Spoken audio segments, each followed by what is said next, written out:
Hello, romance lovers. Today's story is called The Revenge of the Lady on the White Horse.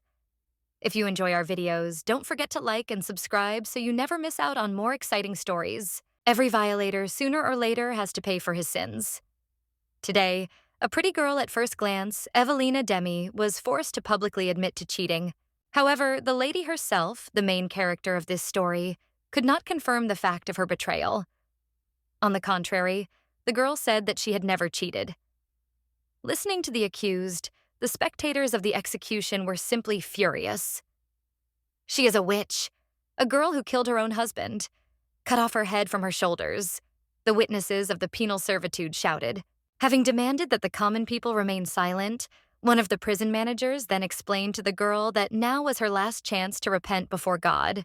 And who knew that in fact the girl was not entirely guilty? Or rather, the evil she had committed was not of her own free will. So earlier, a little boy was asked to take and hand over a certain potion to Duchess Evelina. The young man asked the boy to fulfill his request just before the princess was beheaded. And after that, the young man promised the boy to find her, even when he himself ended up in the past. Meanwhile, aristocrat Evelyn Demi was asked for the last time whether she would confess to killing her own husband, Count Demi Daniel, in an attempt to destroy evidence of her infidelity. Daniel Demi was Evelina's beloved husband. Now, when the girl only remembered the deceased sadly, she could only hope that she would be able to get to the truth when she was reunited with him after death. Unfortunately, the innocent young girl never knew who was really behind the collapse of her family and the unexpected death of her father. Who could it be? It is currently unknown. The devil behind this sad accusation, who sent Evelina to the guillotine. Since the lady was indeed telling the truth, not admitting her guilt, the representative of the Demi family was not afraid to demonstratively declare that only God knows the truth. Even in such a terrible moment, seconds before her own death, the lady continued to defend her honor and explain that she had never done anything reprehensible. When it was time to pay for her sins, the girl was grabbed by the head by force, and at that moment she saw the image of her own mother. To make her last moments less terrible, the lady mentally repeated apologies in her head, asking her mother to turn away and not remember her like that. Let the woman remember her as her soft, kind daughter.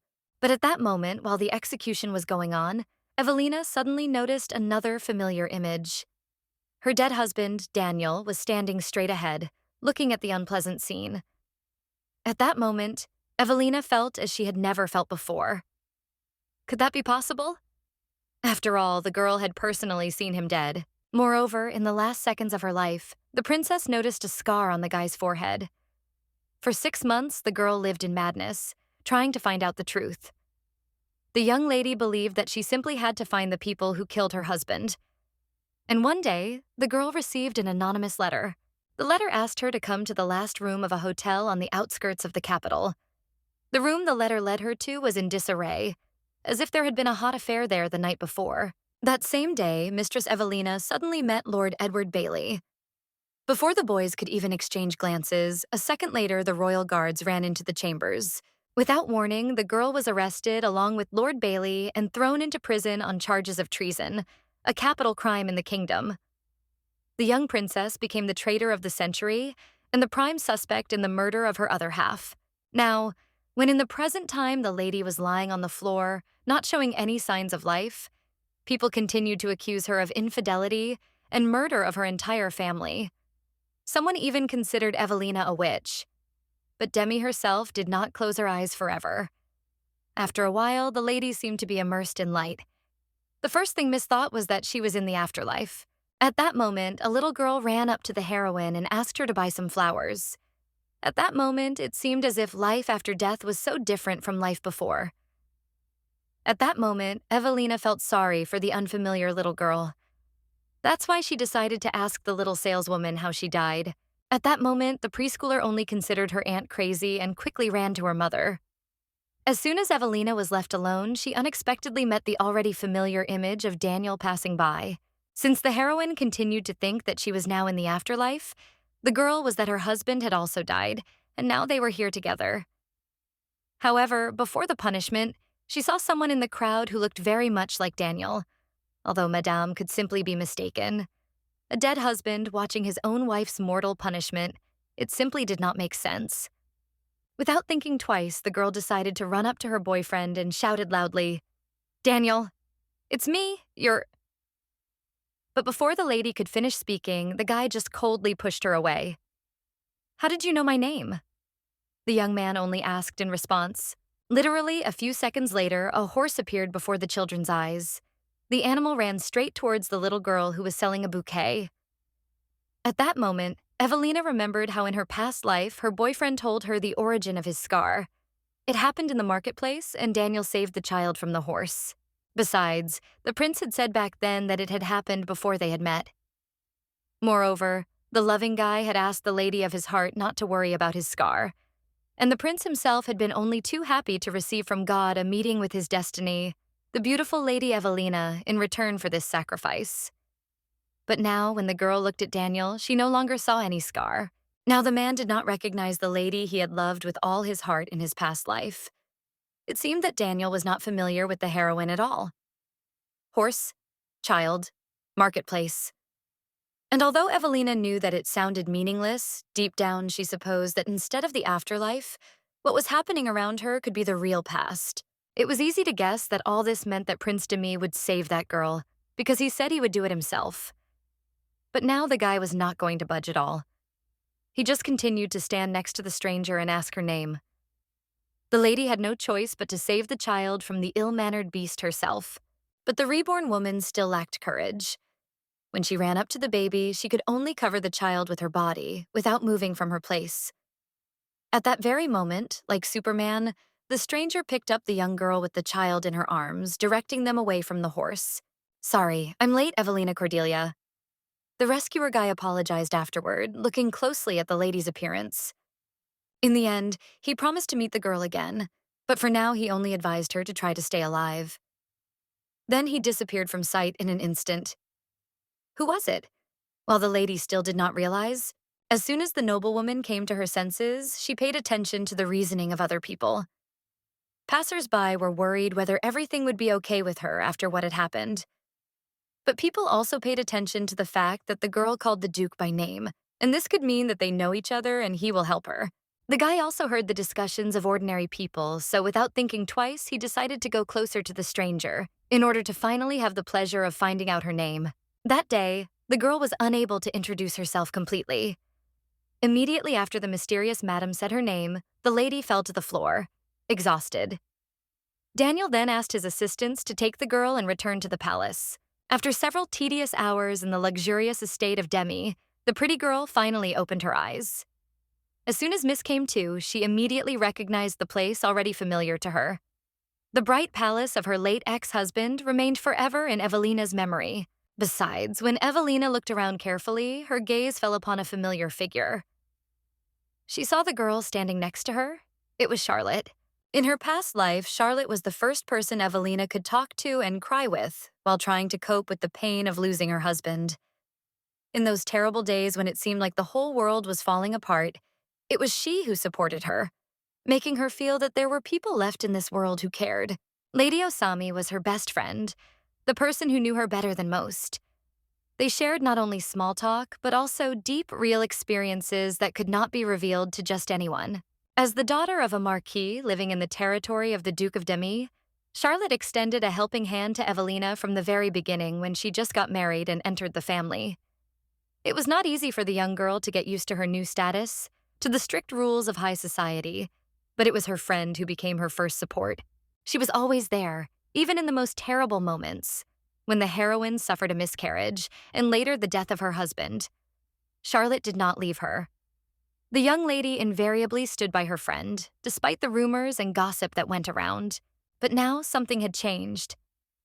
For some unknown reason, Osami no longer looked like the lady she always was.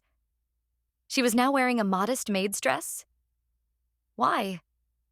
What had happened?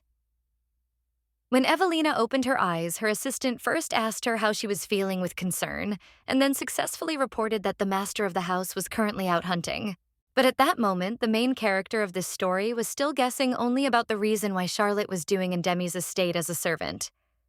But from the reaction of the palace employee, it became clear that she had never seen Evelina before. Based on this, the young lady could really be sure that she had really been reborn into her past. To finally confirm her assumption, the girl decided to ask the servant what day it was. The maid answered that it was Wednesday. Then Evelina got angry and ordered him to explain more specifically. Demi was eager to know what year and month it was. If Evelina's premonitions are true, then she must have been scary for Charlotte too. The girl simply had no option to be a strict mistress. As soon as the beauty in a rude tone found out the real date, and at the moment the events are taking place on September 3rd, 9:15, which means that the girl returned to the past 4 years. As hard as it may be to believe, Evelina Demi, the girl who was executed for treason, has actually returned to the past, and this is not a dream. A few hours later, the owner of the chambers returned from hunting.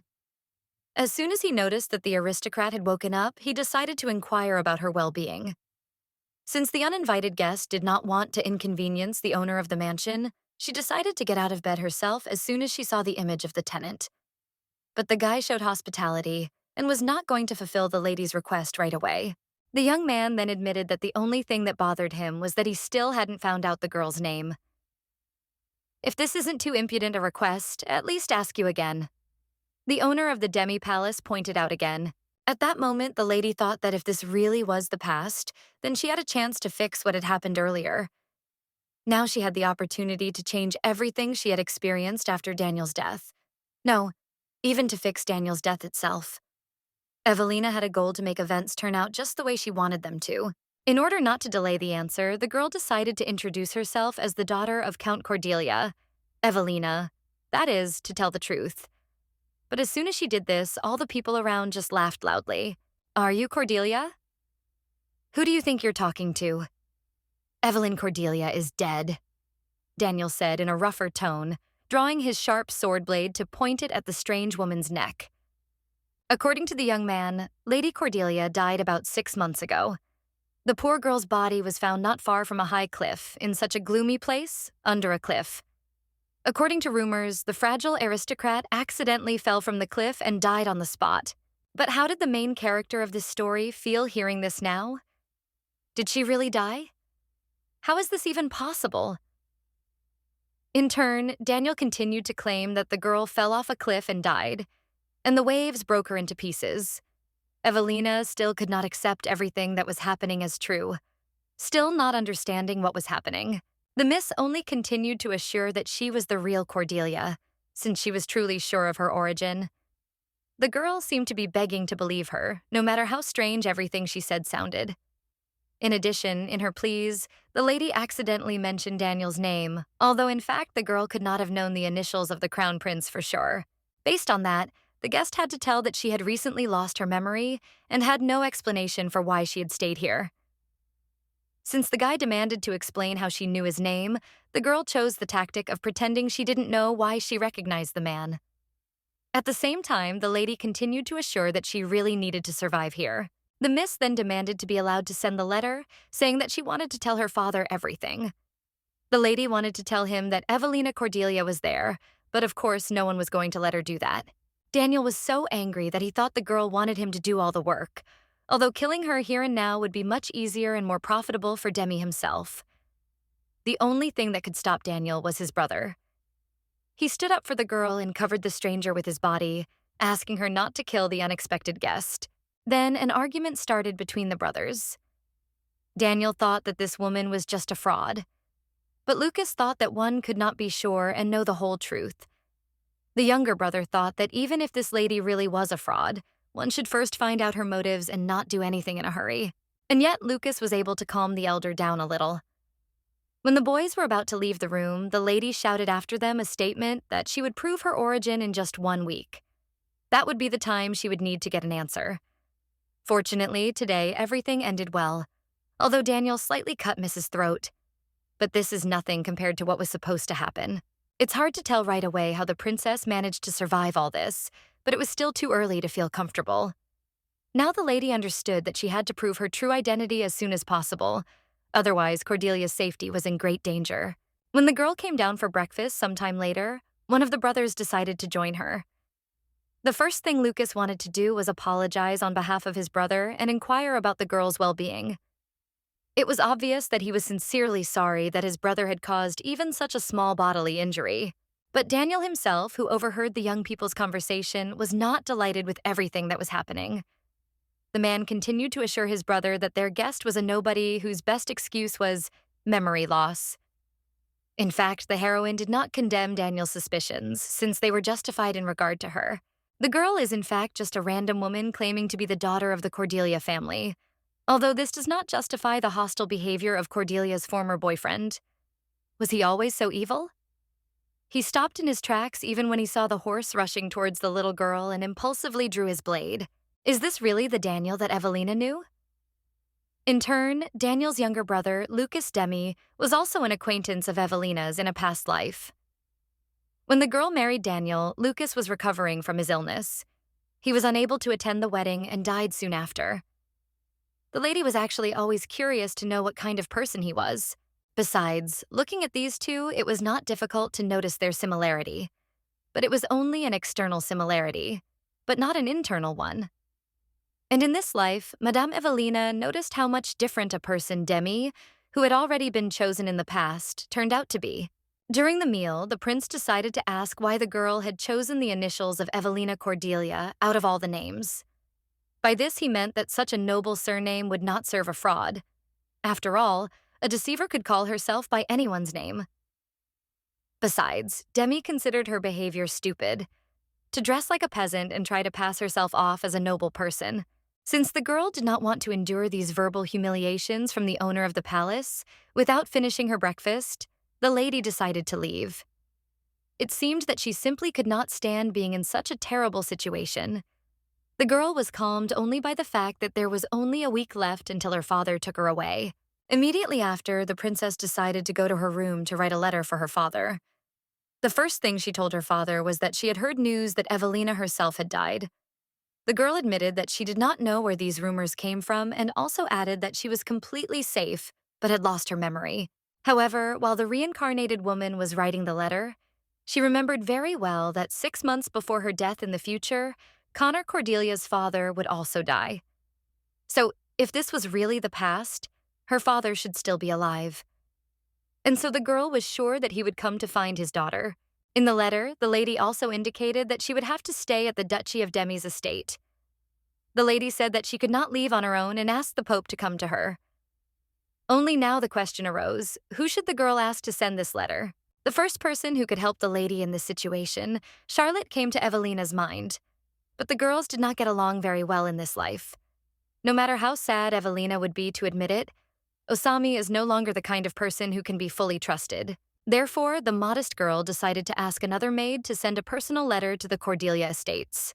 That maid was called Sophia. She was the servant who was introduced to Evelina immediately after her wedding with Daniel. She was a very bright girl and always took care of Evelina. In addition, she was hardworking and quick and always kindly helped her mistress in everything. So, if the head maid agrees to send this letter, everything will be fine. And to motivate the woman to fulfill the request in good faith, Evelina promised to give the maid a ring in return. This can be considered as such a payment for a responsible job well done. That day, Sophia promised to make sure the letter would reach its destination. Although Evelina knew that the assistant would probably show the sheet to Daniel and Lucas first, the situation seemed to be a little calmer now. Since the letter would most likely be read by the crown princes of the estate, it could only be beneficial for the uninvited guest. Just considering the fact that a girl can't lie in a letter to her own father, when Demi reads the letter, he will at least not bring his sword to the young lady's throat again. For now, that's enough, if it guarantees the safety of the parishioner. According to the plan, both brothers will have calculated the letter by tomorrow morning. Maybe then they will begin to take the girl at least a little more seriously. That same evening, while passing by the crown prince's estate, Lady Evelina heard strange moans. When the girl decided to take a quick look into the guy's room, she saw something terrible. Daniel was passionately pressing himself against his maid, Charlotte, biting and gently kissing the young lady in her most erogenous zones. This moment seemed so unreal that everything seemed like a dream. How is this even possible? What is this? Charlotte and Daniel? What are they doing? Looking at them, the girl simply could not believe her eyes. At that moment, a picture from her past life also surfaced in the lady's subconscious, when Charlotte, the girl's best friend, comforted her friend with all her heart while she cried over the death of her lover. Osami was the first person who had previously shared all the hardships with her close friend. It was then that Evelina remembered the image of the man she had seen in front of the guillotine. All this meant that at that moment, Daniel Demy himself had really been standing at the scene, watching and enjoying the death of his wife. But had this guy really faked his own death for the sake of some simpleton Charlotte? Fran has long been considered a land of glory, grandeur, and unshakable purity. Here, every family was like a fortress, and the man, being its head, played the role of a protector, support, and indestructible shield. The wife should be a solid foundation on which the family stands. She not only took care of her husband, but was also the embodiment of comfort and well-being. The family was perceived as a sacred union that could not be changed, destroyed, or betrayed. Violation of this union, especially treason, was considered not just a personal act, but a grave crime, tantamount to betrayal of the country itself. And therefore, treason was not simply condemned, it was punished with the utmost severity, without any mercy. It was for this reason that Evelina Cordelia had to be executed. Her name, once spoken with respect and reverence, had become a symbol of a crime unworthy of forgiveness. Her existence could no longer continue, and justice could only be restored in one way: by killing the woman. At that time, no one even thought that this betrayal was just a setup by evil people. But everything that is happening to the main character of this story now, at this very moment, seems completely unreal. Demi's estate, where she found herself, was not an ordinary place. It was like a space outside of time, a shaky line between life and death, like a dream. But even in this, as it would seem, most terrible situation, there are positive moments. Now the girl at least knows how she got here.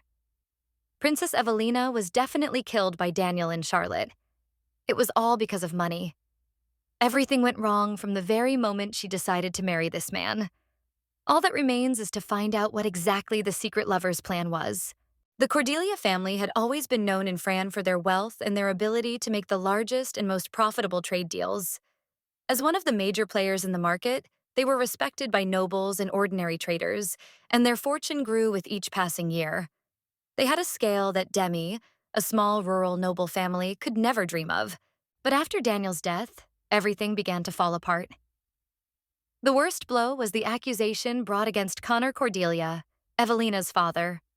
He was unfairly accused of embezzling funds from the state treasury, claiming that he had appropriated vast sums intended for royal needs. He died in an accident shortly after. When her father's funeral took place, Evelina stood at the grave, realizing that nothing remained of her former life. Everything that seemed unshakable was destroyed. But fate gave her an unexpected chance. The lady had the opportunity to relive her own life. She could not allow her father's name to remain tainted by false accusations. And then, when she had enough evidence to finally reveal the truth, everything went completely wrong. That evening, the girl was cruelly framed, supposedly having been found to have cheated on her. And then the lady was sent to the place of execution and accused of killing Daniel. All the evidence she found was left at Demi's estate. In reality, it turned out that Daniel faked his own death and waited for the girl to find the evidence so that he could be the one to clear his father's name after her death. And then, according to the law, all of his ex-wife's assets would go to him. Everything was done only to take possession of all the money of the formerly great and respected Cordelia family. This young guy was so greedy and inhumane that he calmly pulled off such a scam with his wife. Playing this whole terrible situation over in her head, Evelina was even surprised at how she could have been so blind. If you think about it and remember, Charlotte and Daniel always disappeared together, leaving Evelina in the dark. The servants always looked at their mistress with pitying eyes, as if they knew something important. Of course, Evelina did not suspect anything at all and was happy, because her world revolved around her beloved husband, Daniel. In her past life, the young lady preferred to close her eyes to the oddities, as if she did not want to know the truth. Everything passed her by, leaving only a shadow of doubt. Now fate gave her a rare chance to change everything, restore justice, and destroy the rotten foundations of this cruel kingdom of Fran. A little later, the door creaked softly, and the maid Charlotte appeared in the room. She quickly examined Evelina, noticing that she was already awake. In her hands were a change of clothes, prepared for the guests who had unexpectedly lingered in this cold, secretive castle. Just looking into the eyes of this friend, the girl could no longer treat her well at all. At such moments, words from her past life seeped into Evelina's head. "I am always on your side, Evelina.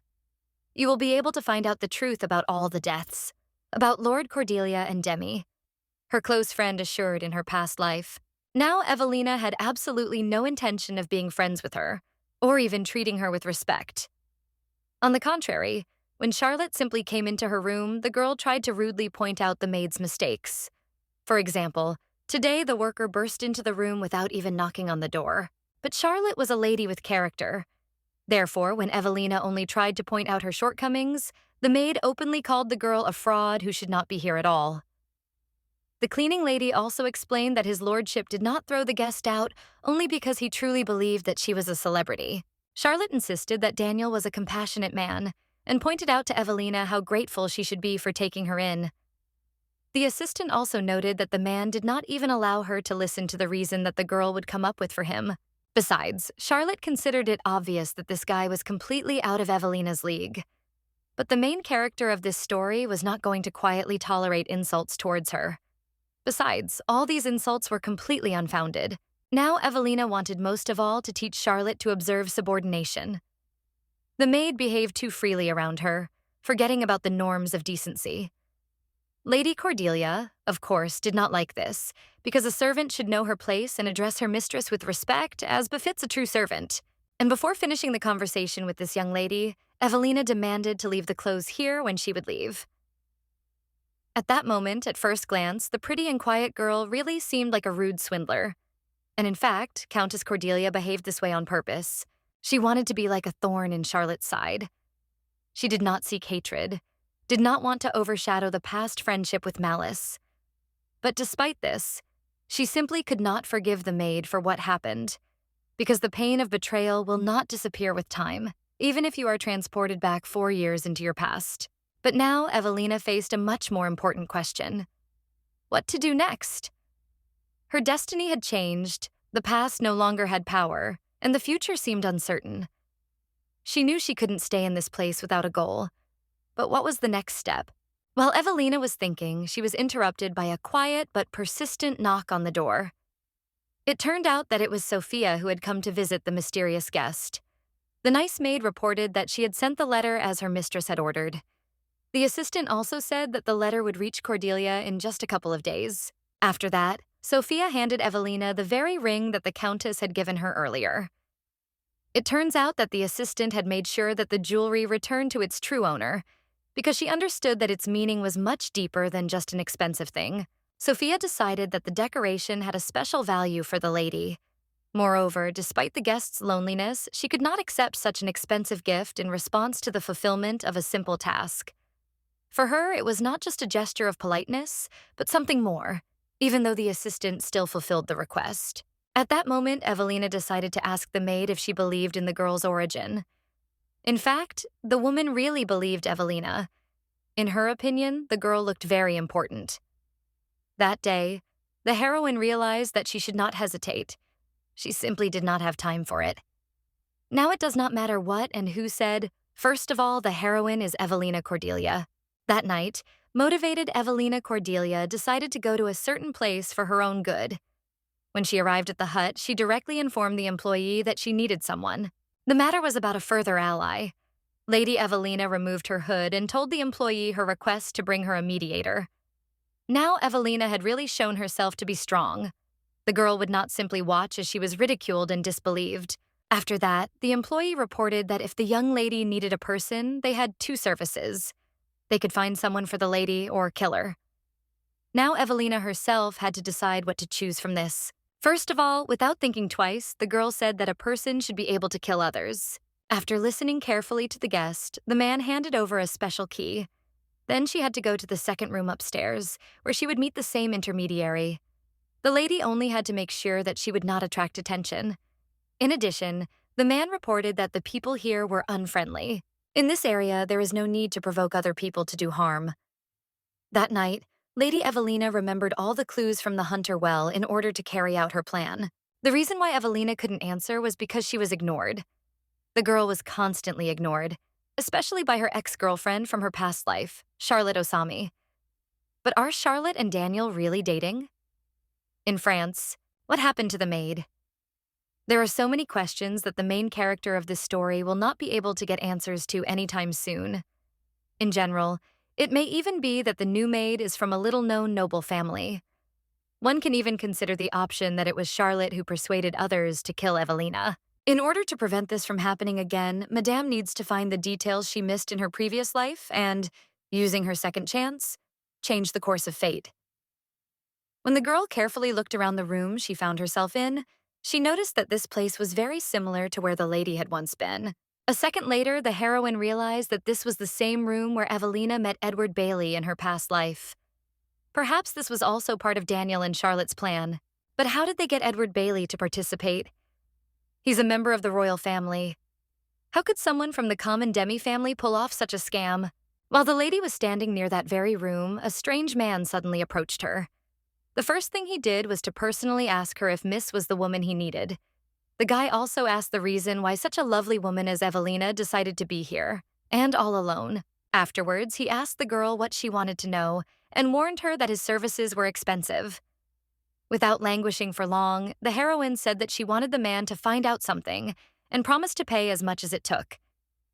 Then she pulled off that very precious ring and silently held it out to the knight. But this payment was not enough for the lewd man. He immediately informed her that nothing would work with such a ring. In addition, the knight noted out loud that the girl looked like she belonged to an influential family, and this was not some ordinary task with a cash prize. It instantly became clear that the unpleasant man was hinting at intimate payment. In fact, he did not want anything else in return for his work. His words, intonation, and nasty grin spoke for themselves. His gaze slid over the lady with an appraising expression, and this made everything inside go cold. "It's okay. I don't bite. Just stay still, it will be over soon," he said with a forced smile, as if trying to reassure the princess. His dirty hand was already reaching out towards the noblewoman. Fingers trembled in the air, ready to grab, to hold, to subdue. The lady understood that everything should not end like this.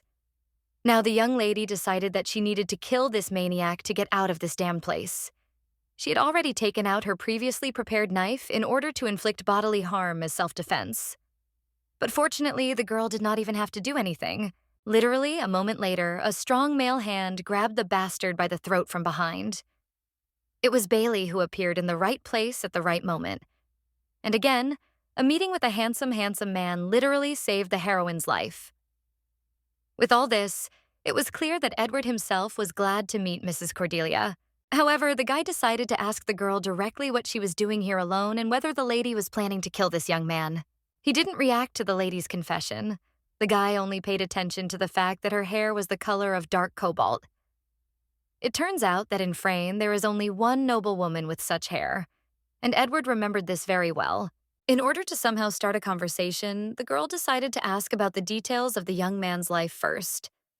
Evelina admitted that she had been told about how the guy was studying abroad, and so the miss decided to ask how he himself ended up here, in the small kingdom of Fran.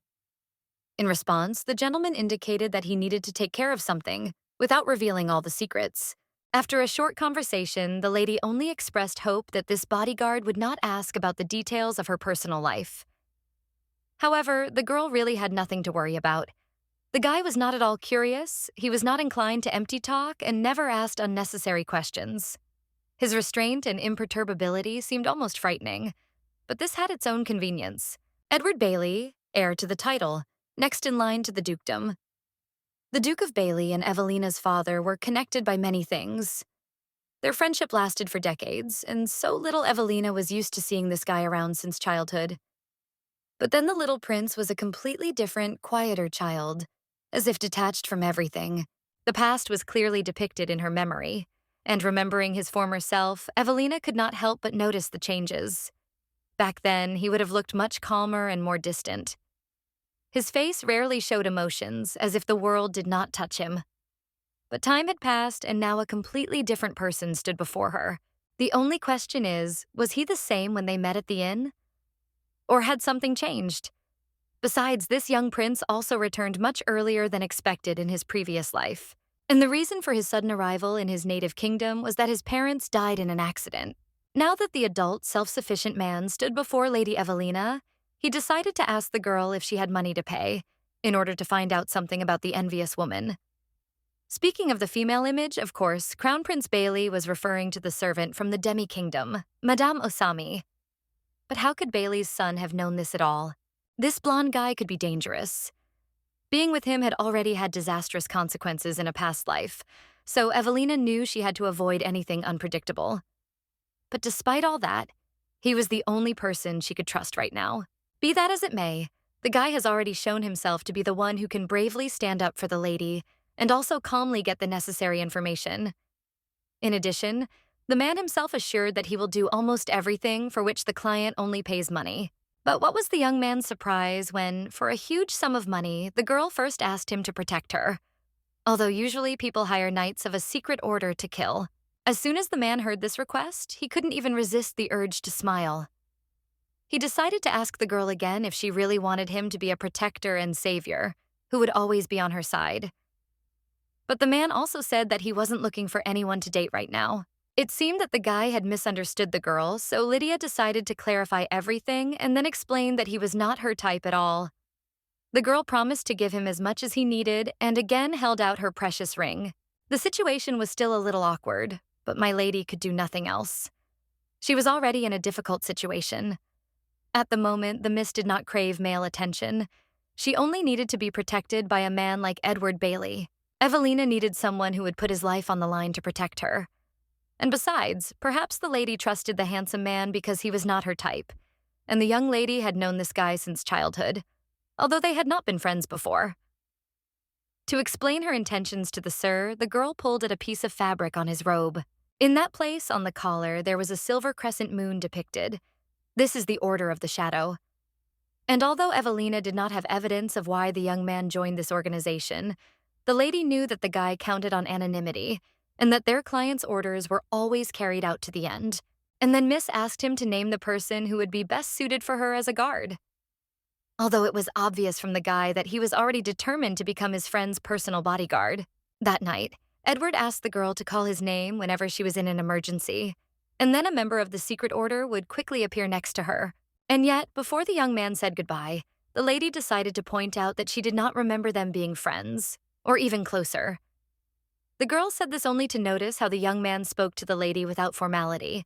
"Better come when I call you, or no payment for you," Evelina shouted after the departing guy. Now the young man would really do everything that the lady's heart desires. In fact, no matter how brave and courageous this prince was, he really turned out to be a slightly strange person. Fran has many mediators, mostly specializing in secret, unresolved conflicts. However, they can do anything that is prohibited by law. The more difficult the task, the more arrogant they are. The people who made a business out of it and went underground are called the Order of the Shadow. It is an organization about which many rumors are circulating, but no one can confirm their veracity. Their activities are shrouded in secrecy, and no other group can compare to them in influence and power. And this is the same Order of Shadow that Edward Bailey is a member of. His name is rarely mentioned, but those who have ever encountered his activities know how dangerous he is. He is not just a member of the Order. He is one of those who moves its mechanisms from within, silently and efficiently. Overall, the main character of this story understood perfectly well that it was a great success to gain the support of such a determined and influential person. However, there are things that cannot be explained logically. For example, how did he know that Evelina was interested in Charlotte? And how did he understand that this was the place she would visit first? It was as if he had sold his soul to the devil to have such powers. After all, the lady had ended up in the past, and who knew what else could happen? However, the lady was not going to find out now. In any case, she could always ask Edward himself the next time they met, if she decided that she was ready to know the truth. Now the heroine faced other troubles. She was found by large guys, whose appearance did not bode well. One of the hunters, noticing her near the hut, pointed her out to the others, and then asked if the girl had seen a man who had run past her in a hurry. She had no choice but to lie that she had not noticed anything.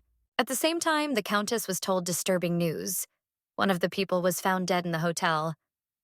The news came from a man who ran straight out of that room. The same witness claimed that there was a woman in a hood there, and now everyone was looking for her. Since the hunters noticed that the people were clearly not going to tell the whole truth, one of the knights approached Evelina closely. He wanted to get an answer. Where did the very man they were chasing go? Only after that were they ready to leave her alone. It seemed that the critical moment had arrived when the lady had to call Edward, and she did so.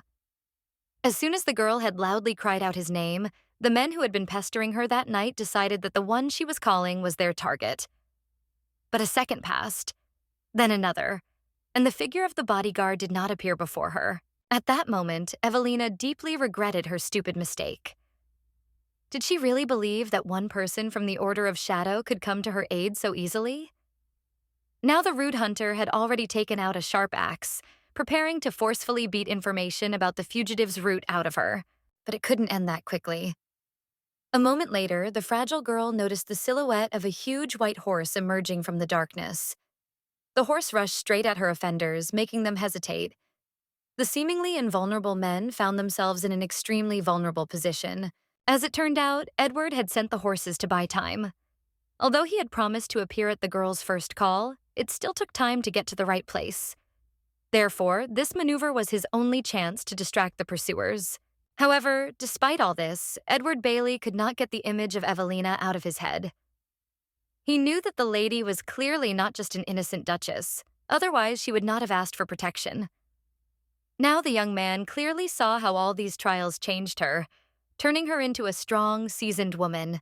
Besides, the young man had already given his word and agreed to this job. It seemed he simply had no choice but to continue to protect the Countess until she herself decided that she no longer needed his help. At the same time, Daniel, as usual, spent time with his mistress. The young people indulged in their passions, but as soon as everything was over, Charlotte immediately demanded that he throw out the recent guest. The maid decided not to miss the opportunity and told that this girl had recently threatened her, and even said that Charlotte would regret her rudeness. However, Daniel himself was not at all worried about such problems. He did not care at all what the stranger said. Besides, he considered Charlotte much more attractive than that girl. But the maid clearly had a personal dislike for the guest. She was openly angry, considering that she was behaving too proudly, as if she were not a commoner or a slave. Charlotte noticed that the girl seemed to be obsessed with grandeur and perhaps considered herself to be a descendant of a royal family, or someone no less noble. Although the heir of the Demi family doubted the origin of the stranger, he still noticed that she did not look like an ordinary commoner.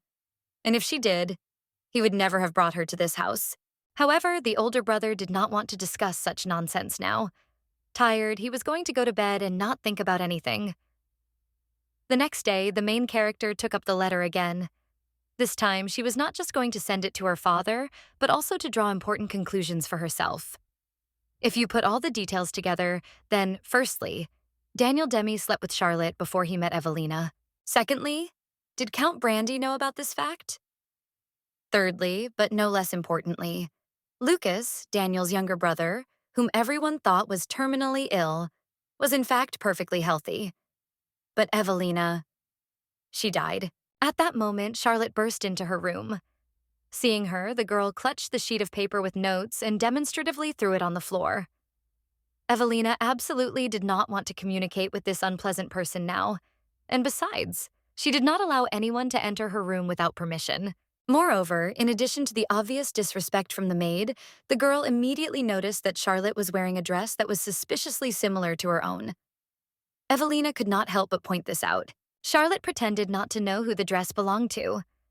She innocently claimed that she had found the dress in a laundry room and had altered it slightly. She said that she had only taken it because she thought it belonged to no one. However, Evelina made it clear that Charlotte had taken someone else's thing. But she, not wanting to admit what she had done, immediately tried to shift the blame and blamed her. The maid sarcastically noted that it was more likely that the uninvited guest looked as if she wanted to get hold of someone else's thing. It sounded strange. At that moment, Evelina realized that Charlotte was not talking about the dress at all. She was hinting at Daniel. She believed that he belonged to her, and even this room should not be a place where Evelina felt like a mistress. But, acting like a real rude woman, Charlotte did not expect that her rival would back down so easily. Evelina only calmly stated that the dress really suited Charlotte better than her, and without even further ado, she gave it to her. This polite behavior on the part of the girl really put Daniel's lover in a dead end. She could not understand what was going on. Did this outfit really suit her so well that even her enemy was forced to admit it? But Charlotte wasn't going to think about it for long now. The only thing that mattered to her was that Evelina was a false representative of the cartel family, and she needed to be eliminated as soon as possible. The maid was eager to get rid of her, and she wasn't going to let anyone stand in her way. Meanwhile, the main character decided to get some fresh air and take a short walk around the outer grounds of the palace. Without noticing it, she found herself in the garden next to the house. This is where she walked every day after she lost her and Daniel's child. As hard as it was to remember, that very image kept popping up before Evelina's eyes. She was sitting at a table just thinking about life. It never occurred to her then that everything would turn out exactly like this. In this huge house, she had no friends left. Yes, there were bright, good-natured people here, like Sophia, but even they treated Evelina well. Not because they loved her, but only because she was Daniel's wife. What about Lucas and Lord Bailey? Did they know what Daniel was planning? Or were they themselves involved in this plot? No one could answer all the questions that tormented her now. While she was sitting at the table, she overheard a conversation between several maids. One of them worriedly reported that the cellars were empty, and this could lead to big problems. The girls discussed how the family would most likely go bankrupt soon. One of them even heard that his lordship had recently invested in some important business, and this money was supposed to return to him 100-fold. As soon as Evelina heard this, she thought, perhaps all the money was invested in oil production, which will only start to bring profit in 2 years. In the past life, that was when the Cordelia family also received huge money. In addition, she overheard the maids talking about mysterious flaming stones from a neighboring country. It turns out that some swindlers were using oil in their scams. They built a plant in a place where there was no oil and convinced everyone that they were extracting something completely unique. Once, in her first life, Evelina had already heard about this and even discussed the situation with her father. At that time, she sincerely regretted the victims of this deception. The father, in turn, only smiled and noted what a wise and caring daughter he had raised. He had always dreamed of such a reliable and intelligent woman joining their family. Now, analyzing the behavior of those around her in her past life, Evelina guessed that Bailey could have been involved in this scam too. Perhaps he was interested not only in their money, but also in the family's situation. Perhaps that was why he had arranged for his daughter to marry Daniel, to cover the huge debts they had accumulated. It just so happened that Evelina had no friends now. If something happened to her, there was no one to help her. Or would Edward have helped her? Even if he hadn't been there yesterday. Evelina had actually expected this to happen, but for some reason she still felt a headache. Maybe she wanted to believe that only Daniel and Charlotte were devoted to her. If you think about it, it would be more correct to ask, who was devoted to Evelina in the first place? Who knows more? At least where they are.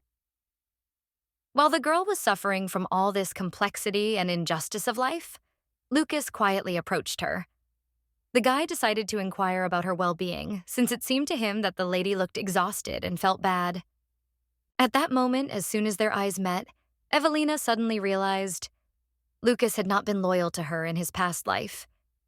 He had died before they met, but that was the strangest part. In 6 months, the girl was supposed to marry Daniel, and by that time, Lucas was already gone. But the Lucas she saw now looked perfectly healthy. Lost in her thoughts, Evelina did not support the conversation, and their conversation did not go well. Then, to diffuse the situation, Lucas suddenly asked the girl if she liked the sea. Having received a positive answer, the young man suggested going on a picnic along the coast. It was a great opportunity to be alone together, which is exactly what Evelina wanted. Such chances were rare. The perfect time for a frank conversation without outsiders. Meanwhile, Charlotte was furiously destroying her rival's dress in a fit of rage. She was so angry after her encounter with Evelina that she could think of nothing but revenge. The girl understood. She needed to find Evelina's weak spot as soon as possible, or create one herself. The maid knew that if Daniel sided with his rival, she would be finished. At that moment, the young lady accidentally ran into Dick, Daniel's groom. The guy spoke to her first, since the girl was blocking his way. Before demanding that she leave, the man asked her what was bothering her so much. He even offered to help. But Charlotte did not want this young man's help at all. She did not believe that he was capable of doing anything at all. The girl advised him to return to his duties and take up herding. However, as she was leaving the barn, she noticed Sophia nearby in the company of an unknown man. At that moment, Charlotte thought they were flirting, and a new plan immediately formed in her head.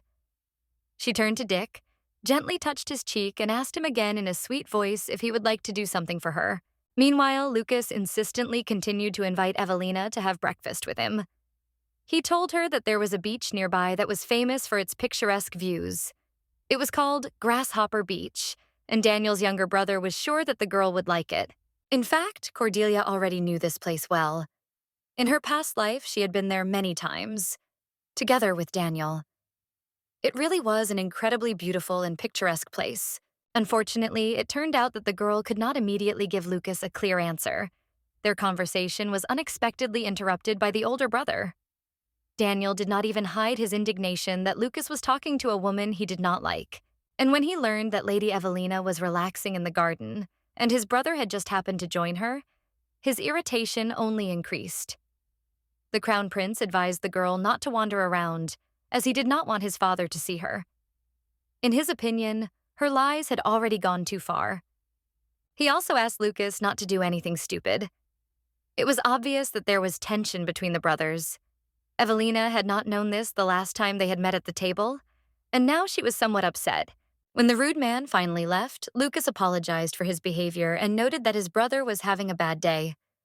The guy explained that Daniel had just returned from taking care of his father's business, so it was no wonder he was in a bad mood. As soon as Lucas spoke, the girl decided to ask him when Lord Bailey was expected to return. In response, the friend asked the lady not to worry about Daniel's words and simply forget everything he had said earlier. Then he added that Bailey was currently on a long trip and would not return soon. In addition, Lucas promised that even if Daniel was right, he would try to soften their father's anger, preventing him from making hasty decisions. That day, Lucas admitted that he trusted Evelina and considered her to be who she claimed to be. The girl wondered why. After all, he had as many reasons to suspect her as Daniel did. In fact, Lucas had no particular reason to trust her. Just his gut instinct told him that the lady could not be a liar. It turned out that Sophia had told him about the letter, and Lucas didn't think Daniel would know about it. Besides that, there was another detail he couldn't ignore. Evelina reminded him of their late mother. The Duchess' mother died many years ago due to a serious illness. There were rumors that Lucas had the same disease because it is hereditary. However, Evelina now began to have serious doubts about this. To finally sort things out, the lady decided to ask Lucas directly where the Duchess was now. The young man froze for a moment and then sadly replied that his mother had died in childhood, when he was very little. But the plague is not hereditary. If the Duchess died of this disease, then Lucas could not have inherited it, and someone simply lied to him. To change the subject, the guy decided to return to the question of the picnic, since he still hadn't received a clear answer from the lady. Evelina initially apologized, explaining that she was too worried about Daniel's words and needed some time to recover. However, if she felt better tomorrow, she promised to go to the beach with Lucas. When night fell, dark thoughts kept Evelina awake. This time she was thinking about Lucas's death and was sure that there was something hidden behind it. Now she was determined that she needed to get to know this guy better. While she was wandering around the palace, she suddenly ran into a groom. Dick stopped her and told her urgent news. An unknown man had appeared in the palace during the day. The boy said that the man had claimed that the letter the miss had sent to Lord Cordelia had been intercepted by bandits. So the palace servant suggested that the girl should meet the man in person to find out more details. It sounded strange, but perhaps it was simpler than it seemed. It soon became clear that the letter had ended up in the hands of Bailey, her personal bodyguard. Edward carefully studied the lady's note and came to the conclusion that the girl knew how to act, but she lacked experience. Sometimes her actions even seemed careless to him. Bailey's assistant added that the people who stole the letter were most likely not connected to Daniel. They were ordinary thieves pursuing their own interests, nothing more. Edward noticed how much had befallen Evelina since she had arrived here. It seemed that her luck had turned against her, and her problems were only piling up. When the assistant had listened to his master, he asked him a direct question. Had the lady already begun to seduce him? In his opinion, the boss was too interested in this woman, but Edward cut Noel off abruptly, declaring that he had no intention of listening to such nonsense. Well, the most important thing is that now they remember the faces of those who stole the letter. All that remains is to return it to Cordelia. Edward assigned Kendrick to handle the letter, while Noel was to keep an eye on security. He himself also went about his business, experiencing a strange presentiment. The lady might need him. Meanwhile, Evelina was confused. The letter had been intercepted by bandits. She blamed herself for this because she should have foreseen such a possibility. Daniel Fran's feudal lords were becoming more and more dangerous, and the brokers no longer had a moment's peace. There was no guarantee that the letter would reach home intact. Even more frightening was the thought that the bandits might be connected to Daniel. To find out everything for sure, the girl asked the young man if he had delivered the letter alone. Now it was important for her to find out all the details. What had happened and who had taken possession of the note. The envoy admitted that he lacked the eloquence to explain everything in detail, so he prepared several sketches, hoping that they would help the lady understand the situation better. He unfolded a sheet of paper and began to show the drawings. But before Evelina had time to examine the drawings, the young man pushed her sharply towards the cliff. The girl involuntarily flew down at a furious speed. How could she be so stupid? She had just blamed herself for her short-sightedness. Why didn't Evelina understand that it was a simple trap? The lady's thoughts were gaining more and more gloomy turns, because now she was literally dying. But at that moment, the girl remembered Edward. Earlier, he had asked her to call him by name when she needed him. Without wasting a second, the lady loudly shouted his name. She closed her eyes in fear, not wanting to see death again. And when she looked back, she was no longer on a horse, with Edward holding her by the waist. Luckily, Edward, as promised, showed up at the right moment. The situation was tense, but despite this, the guy even managed to joke. He grinned and said that he had flown in only because he liked the ring the girl had left as collateral. Such an unexpected comment distracted the lady from the horror she had experienced for a second. At that moment, Bailey noticed the man who had thrown the girl down. He was still standing on the platform, watching them. His posture seemed relaxed, but he could attack again at any moment. So Bailey motioned to the lady not to move or provoke the attacker.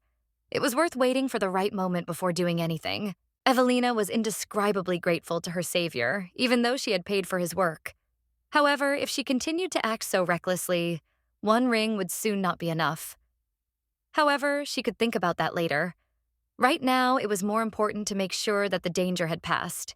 Edward brought more good news. They had the letter the lady had been desperately looking for.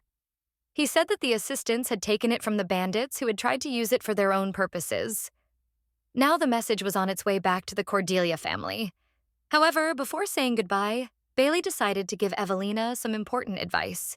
He emphasized that the ability to think quickly and make decisions is a useful skill, but sometimes she is too hasty and does not see the whole picture. The girl would not have made a mistake if she had thought it through properly. But at the same time, if she had at least one friend with whom she could walk at night, this would not have happened. Then Edward, as if nothing had happened, changed the subject and asked how much Evelina liked the sword. During their last meeting, she had only had a dagger. The girl, with some confusion, replied that she knew how to handle a weapon, but only in general terms. The young lady explained that the weapon was needed for self-defense, and she thought that the maniacs would be scared when they saw it in her hands. But without even listening to the girl, Edward took out his sword to give it to her. He showed the strongest part of the ball. You could stretch out your hand and thrust it forward, then the weapon would easily pierce the chest. The girl had to try to make this movement to understand how to handle such a weapon. Of course, no self-respecting lady carries a sword, but in her situation, it could really become a necessity. And therefore, training would be very useful. Cordelia was smart enough to manage the family's affairs, but she really needed a good teacher in the art of combat. And it seemed that Bailey could become one. The girl gratefully accepted the sword, realizing that this lesson could save her life. Before finally saying goodbye to each other, the guy advised the girl to never lose her vigilance and quickly disappeared from sight on his white horse. That same night, the prince, the main heir of the Demi family, was simply furious that he had only now learned about the contents of Evelina's letter. First of all, he shouted at Sophia, who had not told him this information in the first place. The maid explained that she had told everything to Lord Lucas since Daniel was absent, but this only angered the master even more. For some reason, Daniel decided that Sophia had told Lucas everything only because she thought it would be better if he inherited the duchy. And no matter how much Sophia tried to deny it, pointing out that Lord Brandy had made his eldest son his successor, the young man still could not stop being angry. At that moment, the heir began to think. When he first heard that the woman was going to send a letter, he was sure that it contained a request for help from her accomplices. But if it was in fact a letter to Sir Cordelia, as Sophia claimed, then everything began to fit together. Was it possible that the mysterious intruder really was Evelina Cordelia? If so, it would explain a lot. Perhaps the young man considered this turn of events to be even better. Now he was sure that such a woman would find a way to prove herself, and that meant he should closely monitor her further actions. While Daniel was pondering what was happening, Evelina was still near the castle. She and Edward lingered for a while, continuing to discuss what had happened. Bailey kept reminding the girl that she needed to be careful, and she just nodded, admitting that she was indeed trying to be on guard. However, she was still too short-sighted in this matter. Or rather, the girl was so short-sighted that she didn't even notice when Edward switched to a familiar tone again. Their conversation dragged on a bit, because they still had a little time before dawn, and they decided to practice. After all, Bailey had to leave in the morning, and the lady had to return to the palace. Why did they wait for the sun to rise? The answer is quite simple. Edward Bailey has to protect Evelina. The guy just couldn't leave the girl alone in the dark. Besides, the same guy who pushed the lady is wandering around somewhere. A couple of hours later, the guys continued their training, but now they got closer to Demi's castle. Edward brought the girl to a special entrance where she should not be caught, since few people go there. Before letting the lady go to the palace, he advised her to rest a little, because the lady fell many times when they were training. In addition, the knight noticed that the girl had become physically stronger and more resilient. And rest is not an integral part for the owner of the ball. The most important thing is that today ended well. And Evelina returned just in time while everyone is busy now. If she can sneak into her room now and remain unnoticed, that will be just fine. When the girl was already approaching her room, she nevertheless ran into an unpleasant young lady. Charlotte was passing by in the corridor. The first thing the girl noticed was that the maid had gotten up quite early and decided to go and see what she was doing here now. The maid looked unwell, as if she had just seen a ghost. Evelina noted this out loud with a smile, which caused Charlotte to burst into a fit of irritation. Besides, the courage of the uninvited guest really looked like something unreal, as if Evelina was talking in her sleep. Then Charlotte said that she was only busy with her work here. The heroine would think about this dialogue for a long time and painfully. Be that as it may, the reborn Evelina will never be able to forgive Charlotte for what she did to her in the future. But now she is just a servant tormented by envy. In general, Cordelia could even understand her. But still, the maid crossed the line. In order not to continue the conflict, that evening the girl said that she simply thought that the maid was checking whether there was a temporary resident in their palace. Evelina decided not to develop the topic further because she was tired. However, her calmness did not mean weakness. Rather, it was an unwillingness to waste energy on a person who had already proven his meanness. It was a certain trick to slap her on the cheek. Going to extremes, hitting the girl with all her might, Evelina did not regret it at all. Cordelia knew very well that such an act would have consequences, but now she did not care. She was tired of enduring the antics of an envious servant who did not disdain the lowest methods to get rid of her. Charlotte was indescribably horrified by the guest's actions. How dared she raise her hand against the staff of the palace where she was given shelter? Evelina explained that this assault was nothing compared to what Charlotte herself had done. The maid's hypocrisy was astounding because she dared to be indignant despite all her attempts to harm Evelina. Evelina's inaction could not be mistaken for weakness. If this happened again, Princess Cordelia would not just stand there. She was no longer going to play the silent game with her. Any further attempt to harm her would be stopped immediately, and the consequences for her offenders would be far more serious than a slap. When the offender left, the groom followed Charlotte. He came to the maid to explain that he had done everything as she had asked yesterday. However, seeing the expression on Charlotte's face, he realized that something had gone wrong. The maid was furious because her plan had failed, and Evelina continued to walk around alive and unharmed. Everything went completely wrong for the embittered miss, because Evelina was now safe and sound. As soon as the maid began to complain about Dick's unprofessionalism, saying that he couldn't do anything with an ordinary girl, the guy was extremely surprised. After all, he himself saw how the mercenary he hired pushed her into a ravine. Everything should have ended differently. But Charlotte didn't want to hear any excuses at that moment. Her plan had been ruined, and now the girl wanted only one thing: to be alone. She couldn't believe that everything had turned out this way. Her anger and despair mixed together, forcing her to look for a new way to get rid of Evelina. But for now, she could only digest her failure. The next morning, the letter finally arrived at the Cordelia estate. How happy the father was to receive the news that his daughter was alive. Just recently, he thought that he had lost her forever. And now, holding the letter in his hands, he could not contain his excitement. He urgently needed to see her, to make sure that she was really safe. He immediately called the crew to move to the neighboring mansion. Even though Cordelia was supposed to have a meeting with important guests today, the man insistently decided to leave for Demi's house as soon as possible. His daughter was waiting for him there, and nothing could be more important than that. Even if his absence raised questions, the father was ready to risk his reputation for the sake of the family. That same morning, Edward also heard rumors that Sir Connor had received a letter. This meant that Kendrick had carried out his lord's order. Now everything depended on how soon Sir Cordelia would get to his daughter. Edward knew that until that moment, the girl would have to endure in dangerous surroundings. It was only hoped that Evelina would hold out while her father made his way to Demi. Edward knew it wouldn't be easy, but he also knew that the lady wasn't one to give up easily. However, even her strength might not be enough if the odds turned against her again. At that moment, Kendrick decided to ask his boss about what had made him think. When Edward went to see the lady last night, he could have helped her escape. The assistant sincerely did not understand why the team allowed the girl to return, if it was so dangerous there. But Edward had a clear answer to this. Letting her go free swimming was even more dangerous. Daniel must prove himself to Lord Brandy. This means he must show his independence and ensure the safety of the family estate. He will want to keep the stranger until his father arrives. The lady will want to return to the estate herself, because she still has unfinished business here. This is indeed correct, because the girl herself knew that she still needed to do something here. Now, Evelina should have waited for her father to arrive.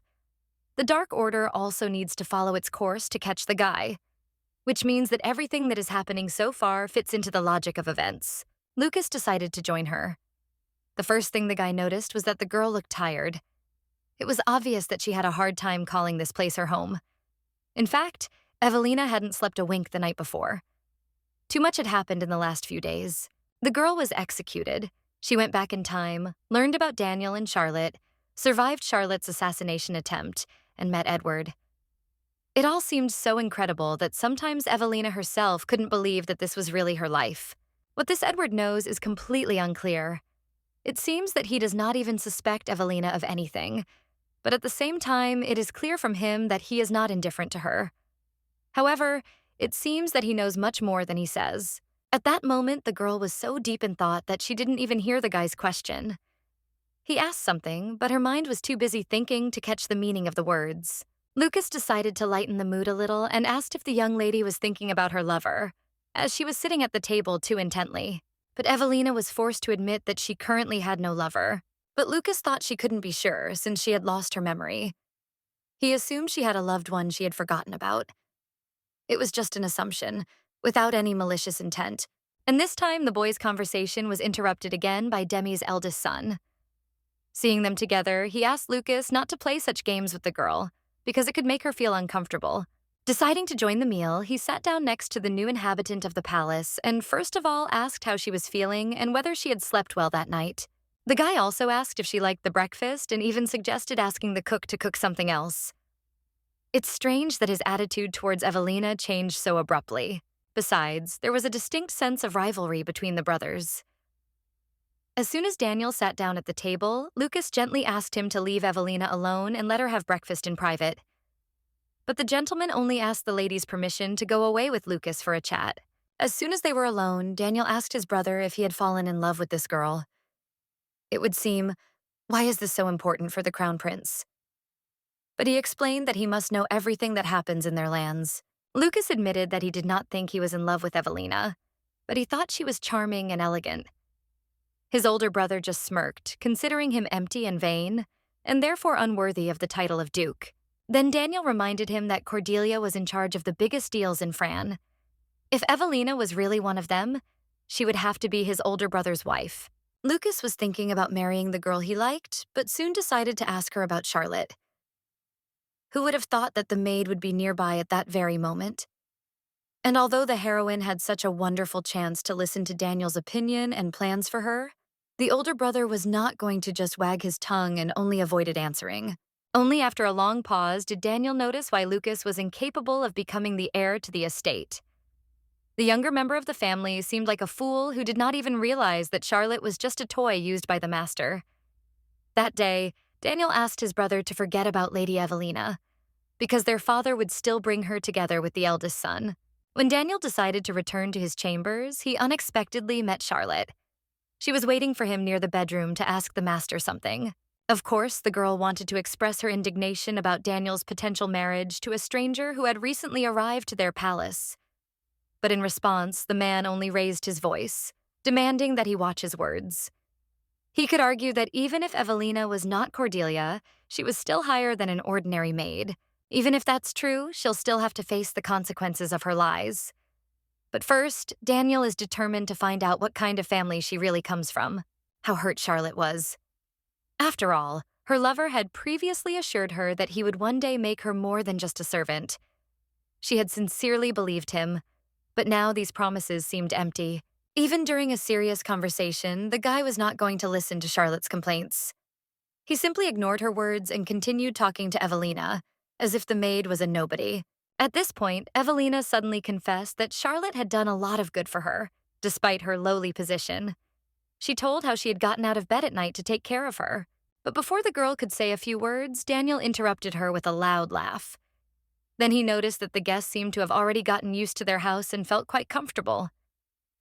This again brought him back to the proposal he was about to make. The eldest heir of the House of Demi admitted that he was preparing a special reception for an important guest. He wanted to throw a banquet in honor of Evelina Cordelia's visit, a kind of welcome party to get to know the girl better. Now all that was left was to ask Lady Evelina's opinion about the organization of the event. In fact, that's exactly what the guy did. And for the first time in all that time, he called her by her royal name, which she had introduced herself with at their first meeting. First of all, the girl did not expect that he would suddenly ask her opinion so formally. Therefore, she immediately asked a direct question. Why such unexpected respect? It really did seem unexpected, that's all. After all, the girl knew that no one in this kingdom trusted her yet. To show his best side, Daniel decided to apologize. He explained that in his father's absence, he had to take on too many responsibilities. He admitted that he had previously behaved rudely for the sake of everyone's safety. But could a man who threatened her with a sword be forgiven? When Evelina asked why he had changed his mind so abruptly, the guy suddenly declared that he had fallen in love with her at first sight. Daniel dropped to one knee, took her hand gently, and began to speak admiringly of her bravery in protecting the child from the maddened horse instead of running away. The guy continued to talk about how that moment wouldn't leave his mind, like he couldn't hide his feelings anymore and had to admit them. That I was able to save you that day makes me the happiest, Daniel continued. The only irony is that he didn't save her then. The real hero turned out to be Edward. It was he who came to the girl's aid. Daniel was still kneeling, looking at her intently. He asked her if she had any hard feelings towards him for threatening her with a sword earlier.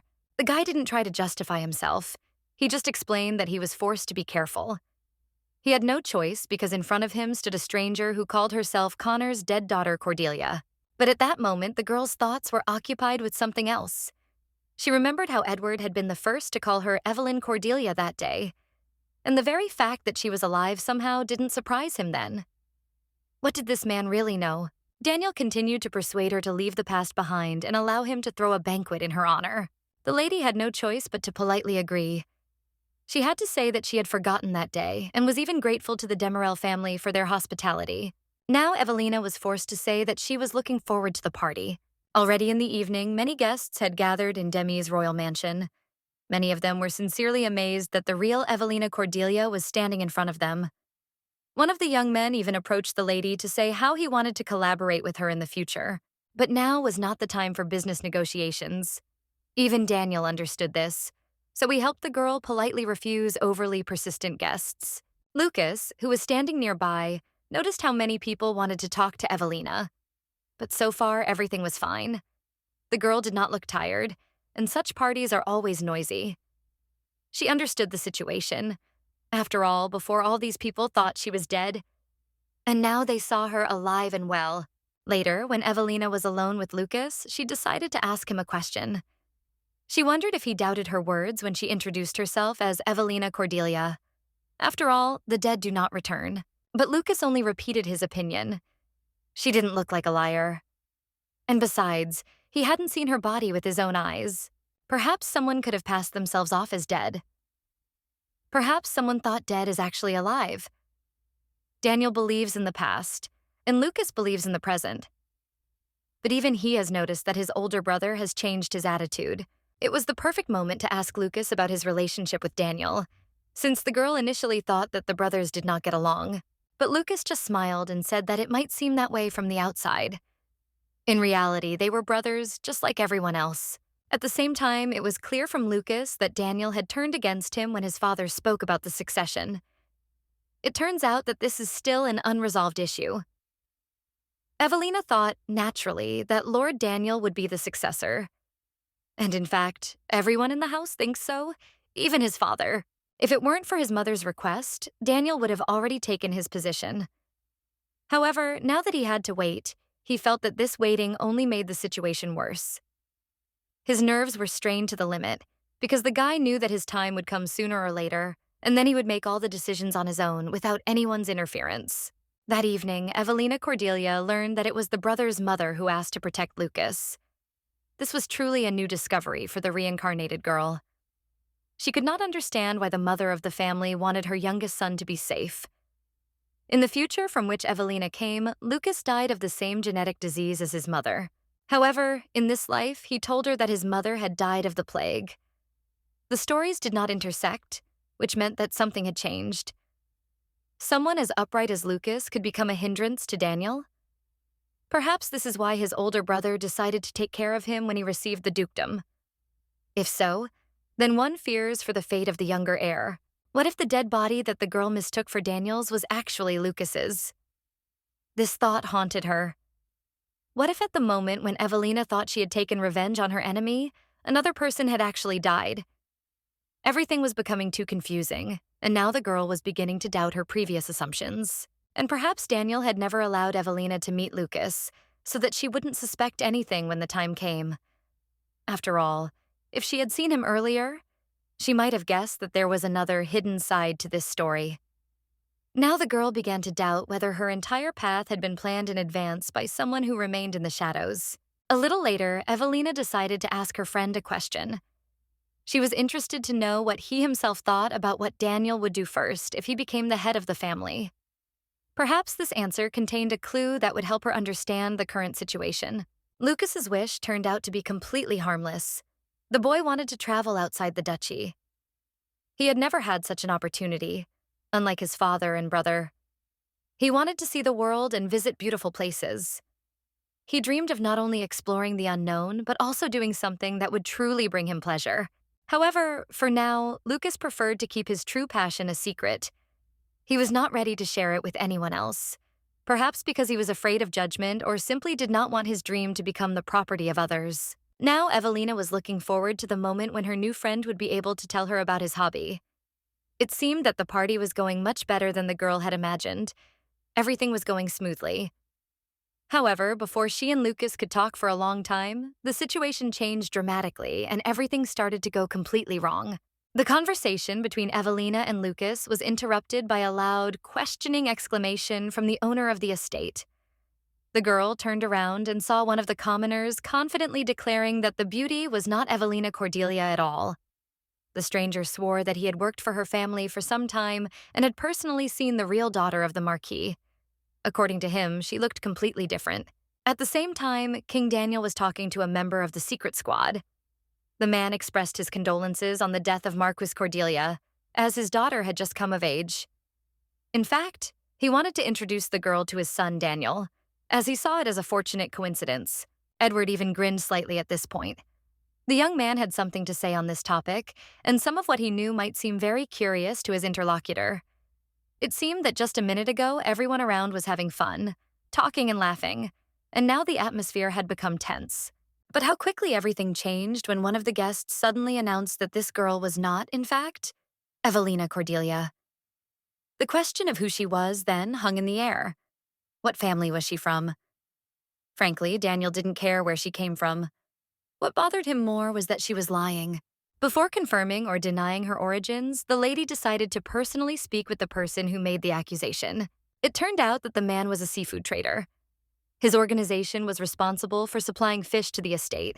The girl then demanded that he explain how exactly their work was organized, where he went to get the goods, who he passed the reports to, how the deliveries were controlled. She was not going to leave room for lies, insisting that the man tell everything in the smallest detail. However, it was obvious from his reaction that he had not expected this turn of events. He swallowed nervously, casting quick glances at the people gathered around him, as if hoping to find an ally among them. His hands began to tremble and his lips pressed into a thin line. The man tried to speak, but no coherent sentence came out. Evelina then pointed out the obvious. He couldn't answer any of her questions. Cordelia was dozens of times bigger than this place, and the warehouse is located separately from the main house. None of the merchants have free access to its territory, which means that a simple worker will not be able to just stroll around the royal estate and accidentally stumble upon the marquise's daughter. Now the man's lie was obvious to everyone. His version of events simply did not hold water. If he really worked for the royal family, he would never have seen the face of the count's daughter. After all, her safety was always a top priority, and outsiders were forbidden to appear near the family quarters. But despite the obviousness of his lies, the merchant continued to wriggle out of it, coming up with new excuses. He began to say that he often wandered nearby, hoping to one day see the face of the king's daughter. However, this statement sounded even more suspicious. After all, his main job was to check the freshness of perishable goods, not to wait for aristocrats in the hope of meeting one of them. However, even under pressure, he stubbornly continued to insist that it was not Evelina Cordelia standing before them. Lord Daniel watched in silence, but even to him the situation looked extremely suspicious. He did not like this woman or her behavior. Yes, he believed the letter she had sent to the estate and her words. But did that mean she had been honest from the start? That was an open question. Besides, the guy hadn't forgotten that humiliating moment when this girl had forced him to kneel before her. There was something bold in her character, and it irritated him. Why should he back down and let her continue her game just because she was a woman? The situation was becoming increasingly tense. At this point, the younger brother intervened in the conversation.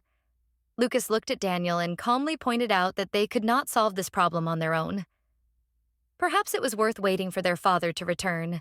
However, Daniel immediately rejected this proposal. He was sure that Lucas was wrong. After all, while their father was away, it was he, Daniel, who had to make all the decisions. And that meant he would decide the fate of this girl himself.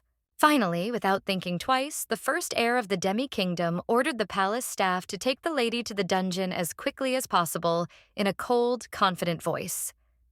At the same time, his face remained impassive, as if he had already made the final verdict. According to his plan, she was to be executed in the morning. Although the girl herself could not stand the prince's decision, all she decided to say was that Sir Cordelia would soon arrive, and the prince would regret this decision. In turn, Lucas only looked with pity as the girl was taken by force. After the event ended, albeit not on the most pleasant note, Charlotte handed over a bag of money as payment for that very merchant. Lady Osami was indescribably pleased that they had caught the swindler thanks to the man's testimony. The girl was sure that the Lord would be very grateful. But the hired man himself was afraid that Sir Cordelia was still firm in his decision. Then everyone would know that he was lying. Despite all this, Charlotte continued to assure those around her that this girl was a liar. She did not allow a drop of doubt in her rightness. In order not to waste time, the girl only briefly assured him that he would be released in the morning. After that, she said goodbye sweetly and with a light voice walked away, as if everything that was happening only made her happy. Indeed, Lady Osami's joy that evening was indescribable. A pleasant warmth spread through her chest from the thought that her opponent had finally found herself trapped. The only thing that puzzled Charlotte a little was why she hadn't thought of this before. Everything turned out to be so simple and effective that the girl even admired her own ingenuity. Charlotte watched as the intruder, her hands tied behind her back, was roughly led toward the dungeon. This was the most pleasant sight for her all evening. Evelina had to walk forward, stumbling over the unevenness of the road. However, no one was going to spare her. But even in this situation, Evelina was not going to show her weakness. She kept her composure and asked in a calm, confident voice to loosen the ropes a little. She did not try to escape. In such a dress, it would have been impossible. But the bonds cut too hard into her wrists, causing pain, and she saw no point in enduring it in silence. One of the guards looked at her carefully. He noticed how the red marks from the rough ropes had already appeared on her skin. After a moment's hesitation, he decided to loosen the knot. After all, even if the captive tried to escape, she would not succeed. The long dress would not allow her to move quickly, and the guards were not going to let down their guard. With a heavy sigh, the guard carefully loosened the knot, allowing the girl to move her arms a little more freely. At that moment, no one knew what was going on in Evelina's head. Even tied up and surrounded by enemies, she did not look broken. Perhaps she had something in mind. A second later, taking advantage of the moment when the guard loosened his grip, the lady deftly knocked the sword away from the guard with her hand and quickly struck the guy in the chest. The tip of the blade pierced the soldier's chest without hesitation, and he didn't even have time to realize what had happened. The dull sound of the blow echoed in the silence, followed by a groan of pain. With one of the guards down, Evelina could literally control the situation as she wished. Now she raised her sword and indicated that the soldiers would have to walk a little to call for backup. She was actually waiting for some to leave the guards. "Right now, if you want to live, run," the girl said, explaining that she didn't want to harm innocent people. She didn't see the point in fighting people who were simply following orders. Naturally, the boys immediately ran off toward the forest. Evelina herself could not fully comprehend how she had managed to defeat one of the guards so easily. Her heart was pounding in her chest, beating so fast that it seemed like it would burst out. In another situation, she might have thought about what she had done. But not now. Now she had to get out of here alive. Now the main character of this story really needed to think seriously about what she should do. If she ran away now, at least she wouldn't have to worry about the girl being executed tomorrow. But what would happen next? The father must be in a hurry to save his daughter. The lady simply couldn't leave now. Maybe the girl should hide until he arrived. But where? At that very moment, fortunately, Milady remembered one place in the estate that was ideal for this. Besides, Daniel was too stupid to guess that the girl might be there. No one would find the lady there with certainty. Evelina would be completely safe, hidden until her father arrived. At least now she could breathe a little easier. At the same time, she still had to stay alert. Whatever the case, the girl still believed that she would definitely survive. Meanwhile, the same soldiers who brought the girl into the dungeon did not know what to do with the body of that guard. The lady stabbed the guard, but he was not dead yet. He will die only if the guys leave him alone in the forest. And what happens if the boys just run away? Lady Cordelia will have to pay for her sins with her life. One of the guys reminded that the guy the girl had injured was a scary duke. The lady could even be executed for that. But if the friend couldn't be saved, then there was nothing wrong with that, since they wouldn't be able to do anything themselves. And yet the soldier insisted that they had to return to their brother in command. If the lady died, they would never be able to get the information they needed, and all their plans would collapse. The friend agreed with the knight and decided to return to save the guard. Now Kendrick should keep an eye on the lady. Although the girl hid so well that finding her would be another quest, the young lady decided that she would hide somewhere here, in Demi's dungeon. This place is so spacious and large that overall it really is easy to hide there. Meanwhile, the silhouette of a young man approached the bloody pool of the murdered guard. The guy touched the blood with his finger and then decided to taste it. "Excellent. I like it very much, Lady Evelina Cordelia," the dark silhouette said that night. Demi's father was already returning from his trip right after he heard the news about Miss Evelina. It so happened that he was riding in the same carriage with Lord Cordelia. The first thing the king did was thank his acquaintance for the care their house had given his daughter and even asked how he could pay for it. But the eldest of the demi-clan pointed out that it was not he who took care of Evelina, but his son. To be honest, the master was a little worried when he left the estate to Daniel alone. But it seemed to the man that the young boy had done a much better job than he could have imagined. As the carriage rolled smoothly along the road, the men were silent, each lost in his own thoughts. However, Connor couldn't help but ask, why was this blonde man riding with them? He had noticed his presence long ago, but until now, he didn't know what role he was playing and what was happening. The person in question was Edward Bailey, who was not inside the carriage but riding alongside on his black horse. He held himself confidently despite the speed at which the carriages were moving. His gaze was focused, and his posture suggested that he was ready to act at any moment. In fact, Mr. Demi had brought Edward along for a reason. It was this guy who had first given him the information about the lady, which had caused his quick return. If that hadn't happened, he might not be sitting here with Lord Cordelia now. Discussing the imminent return to the capital, Connor noticed that his interlocutor was completely sure that his daughter Cordelia was alive. However, the man could not understand where he got such confidence from. He himself still did not know how to cope with this oppressive excitement. Meanwhile, in Demi's palace, the young people were discussing the results of the evening. The groom was so shocked by the events that he began to believe in something supernatural. It seemed that he seriously decided that the mysterious girl was not a person, but a ghost. Of course, it was all nonsense. One of the boys explained that the lady had simply killed the guard and fled. But Dick considered this assumption even more senseless, since he did not know how a girl could attack a trained guard. But several days had passed and she had not yet been caught, which is why the groom considered her a ghost and did not want to listen to other explanations. Charlotte, who had been trying to quietly eavesdrop on the conversation and all the thoughts of other people on this matter, only responded to the suggestion of other people with a smirk. It seemed that the girl was happy with the mere fact that her plan worked as she had planned. At the same time, at the other end of the house, Demi and her brother were also sipping tea, discussing the latest events. The eldest son, raising his eyebrows in surprise, could not understand how the best guards of the royal territory still could not catch this girl. After all, such experienced guards could not cope with one young girl. Seeing his brother with obvious displeasure continue the conversation about the mysterious girl, Daniel could not hold back his irony. He noticed that Lucas still believed this fraud and did not even doubt her innocence. All this surprised him, but he could not help but express his doubts. To justify his position, the brother tried to convince Daniel that they had never seen the guard's body. In his opinion, this could mean that everything that was happening was nothing more than a misunderstanding. Lucas believed that perhaps the lady had extenuating circumstances and he would like to hear the whole truth directly from her. However, the brother was categorical in his opinion. Daniel was not going to show any kindness or tolerance towards this girl. On the contrary, he was sure that they needed to get rid of her as soon as possible. Lucas had to take part in the search for her as well, and before their father arrived, they had to take care of all these matters.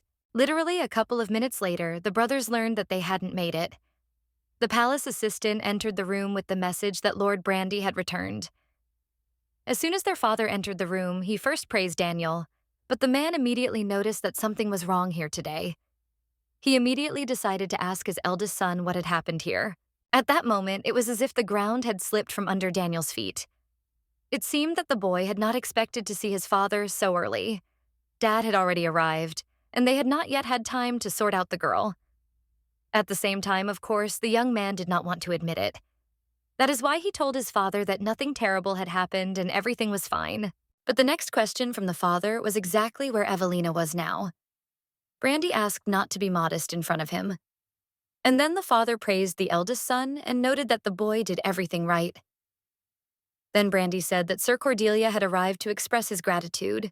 Now he is in the portrait room, so Dad asked to take Lady Evelina there too.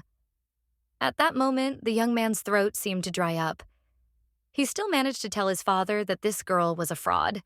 But literally, a second later, one of the palace employees also reported that all the guards had found the girl and that she was in the dungeon. Now that everyone had come to the dungeon to see this fraud, the girl greeted Lord Brandy with restraint and respect. She introduced herself as the daughter and only child of Sir Cordelia, calling herself Evelina Cordelia. Her calmness betrayed no nervousness or fear of the meeting. The dungeon located beneath the Demi estate had sinister rumors.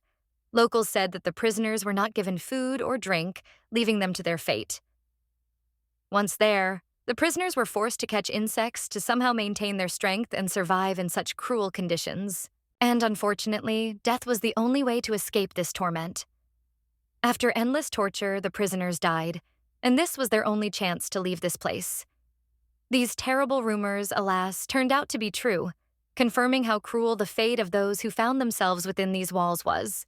A few days ago, Evelina decided to talk to Daniel about his father's military past. The eldest son knew that his dad would not just let criminals escape, so the girl could not worry. There was no one there now. Whether you are a lord or not, you do not have the right to simply lock a person up. They need to be judged. The guards check this place once a month, just for the sake of it, which the girl knew very well. Wandering around the dungeon, she noticed that this place had been abandoned for a long time. There were no signs of life, no traces that someone could be here. Everything looked lifeless and gloomy, but what tormented the girl's conscience most was the fact that she did not know what would happen to the guard whom the lady had stabbed. Perhaps she could have avoided the violence and saved herself without hurting him. She was not sure if she had done the right thing, and this question tormented her soul. Father would be here in a few days, and it would be around the same time as the arrival of the hikers. Evelina understood that this time seemed insignificant in comparison to what she had already experienced. Everything she had gone through seemed much more significant and difficult to her than what lay ahead.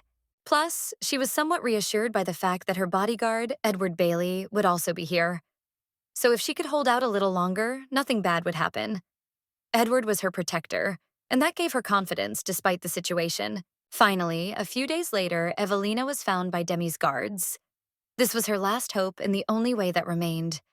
And although her situation was difficult, she felt that everything was already being decided, and this was her chance. As soon as the father saw his daughter nailed up in the dungeon, everything inside him seemed to turn over. On the one hand, he was indescribably happy to finally see his girl, who, according to rumors, had already been buried. But on the other hand, as a loving father, he was very sorry that everything happened this way, and the lady had to endure such torment. Now Daniel showed himself in the most terrible position he could possibly be in. The guy tried to explain everything to his father right away, insisting that he was worried about the safety of their lands. Daniel explained that, among other things, he had to keep an eye on suspicious people and that anyone in his place would have done the same. But the eldest representative of the Demi clan only shut the bastard up. This mistake defied any explanation because the young man had destroyed the chances of friendly relations with Cordelia, cut off the last chance to avoid bankruptcy. Now the boy's father pointed out the weakness of his son since he had deprived them of money. Well, at that moment, another guy appeared in the dungeon. It was Edward. "Maybe we shouldn't talk about this in front of the lady," he said, entering the dungeon. There was a sense of caution in his words, and he clearly didn't want to raise unnecessary questions so as not to disturb the situation. Edward had read that they needed to take the guests to a more suitable location first, which made sense. He knew that they needed to make everyone comfortable before they started talking. Otherwise, the situation could get out of control, which would be bad for everyone. But Daniel's reaction immediately made it clear that he wasn't entirely happy to see Edward here. The boy simply didn't understand why the Emperor's nephew had decided to visit this place. His displeasure was obvious, although Brayley only smiled sarcastically, looking at his peer, clearly enjoying the moment. Lady Evelina was the one who was most pleased to meet Edward. The girl could not hide the smile from her face as soon as she noticed the guy she knew. Her eyes sparkled, and her face immediately lit up with joy. It was unexpectedly pleasant for her, especially in such a situation. Next, Brandy asked Lucas to help the guests back upstairs, and Daniel was to go get his father. It would be better for Daniel to explain all this now. He knew that he had to tread carefully because the situation was tense and required clear decisions. While Demi's family was sorting things out, Edward told Connor that he had been looking after his daughter all this time. The guy even apologized like a true gentleman because he shouldn't have overestimated the situation and been more active because the girl had ended up in that dungeon and spent several days there. Evelina and Edward explained to her father that they had met before she had arrived at the estate. The young people were telling the truth, but they decided to leave some details out of the picture to avoid complicating the situation. Everything that was happening seemed too complicated to reveal everything at once. Evelina's father did not hold a grudge against Edward. On the contrary, the man believed that it was not easy for a knight to act on foreign territory. The most important thing was that Evelina was safe only thanks to Edward's help, and he considered his action worthy of respect. The man appreciated the importance of his help, and although the emperor's son helped the girl due to his job, this does not change the fact that he saved her. That day, Evelina herself said a huge thank you to her bodyguard. She understood that without his help, everything could have ended much worse. Edward himself considered all this to be just trifles. The guy admitted that Miss Evelina would have overcome all these difficulties without his help. From the very beginning, at their first meeting, Mr. Bailey noticed all the courage and fortitude of her character and was sure that she would cope. The father also confirmed that his daughter was very smart, which is why she was able to survive. He was sure that Evelina would not only survive all the trials, but would also learn to cope with similar situations in the future, thanks to her intelligence. After that, Dad decided to check with the girl whether she really didn't remember anything for the last 6 months. Evelina had no choice but to admit that she had absolutely no memories, and she suddenly woke up in the middle of the road, not understanding what had happened during that time. Later, the father advised his child to rest when they returned home. Then perhaps the lady would be able to remember everything. He hoped that time and rest would help his daughter restore her memory and return to normal life. But now the girl was more interested in the guy she didn't know who was standing near the door. That's why she decided to ask her dad who this man was. Connor was too busy with his daughter that he forgot to introduce him to the lady, and she felt the need to clarify. This man is Felix. From today on, he will be Evelina's personal guard. As soon as Connor introduced him, Edward's expression immediately changed. The guy seemed upset when he heard the young man's position, and his reaction left no doubt about his feelings. It was quite unexpected for the girl herself, but burdensome. Although the lady understood why her father had decided to introduce someone to her, there was still so much to do. The guard was following her. He would get in the way. Father continued to tell her that Felix was a great knight of the crown. There was no need to worry, since he was more than capable of looking after the girl. At that moment, the lady realized that no matter how much she said that she was safe now, she would not be able to get rid of this young man. Later, Edward decided to ask the Knight of the Crown why someone like him would hire himself out as a regular guard. But Felix didn't tell the truth, because it was his own personal reasons. And yet, after that, she had to show respect to the new bodyguard. So the girl got up from under the sofa, introduced herself by her name, and bowed to the guy to show that she was glad to meet him. The lady understood that for now, it was better to do what her father wanted. She would start worrying about everything later, when she returned home. Just then, Brandy and her eldest son walked into the guest room. It was time for a serious talk, and the atmosphere in the room immediately became tense. Everyone knew that this conversation would not be easy, and everyone knew that the consequences could be quite serious. They sat down at the table, made tea, and Daniel's father decided to apologize first. Brandy understood perfectly well that his son had made a terrible mistake, and in his attempts to apologize, he even bowed low before the royal family, showing his sincerity. This was his way of admitting his guilt. Daniel himself also intervened in the conversation, expressing his regrets to Lady Evelina. He tried to explain that all this happened because of a misunderstanding. His words sounded so desperate that the girl could not help but feel the tension in his voice. He was looking for a way to justify himself and regain at least some respect. But all these bows of theirs looked even more humiliating. Evelina could not understand what they were doing at all. Did they really believe that their apologies could fix the situation? She felt her patience melting, and all this seemed to her just empty words. Even Edward remarked out loud that this was more than just a misunderstanding. He added that the only thing that saved the day was Lord Brandy's return in time, otherwise the girl would have been executed by now. His words acted like a cold shower, and everyone realized how close everything had come to disaster. This was precisely what Mr. Bailey had chosen to point out. And it was a good one, since Connor had not known that his son was going to kill the girl. This moment reinforced the feeling that things could have ended terribly. Edward knew exactly how close they had come to tragedy. An attempt to be forgiven resulted in the eldest son of the Demi family falling to his knees before the lady, begging for another chance. He kissed her hand, promising to do whatever she wanted in exchange for her forgiveness and mercy. It was his last attempt to regain at least some of his respect, but Evelina herself no longer wanted to see this crazy bastard. She felt sickened by his actions. Her irritation grew stronger, and every action he took only increased her disgust. Now, when he fell to his knees before her, she felt only disgust. As soon as the girl showed her character again and abruptly pulled her hand out of the guy's kisses, the young man got angry at her. He did not understand how the Marquis's daughter could say such things to him.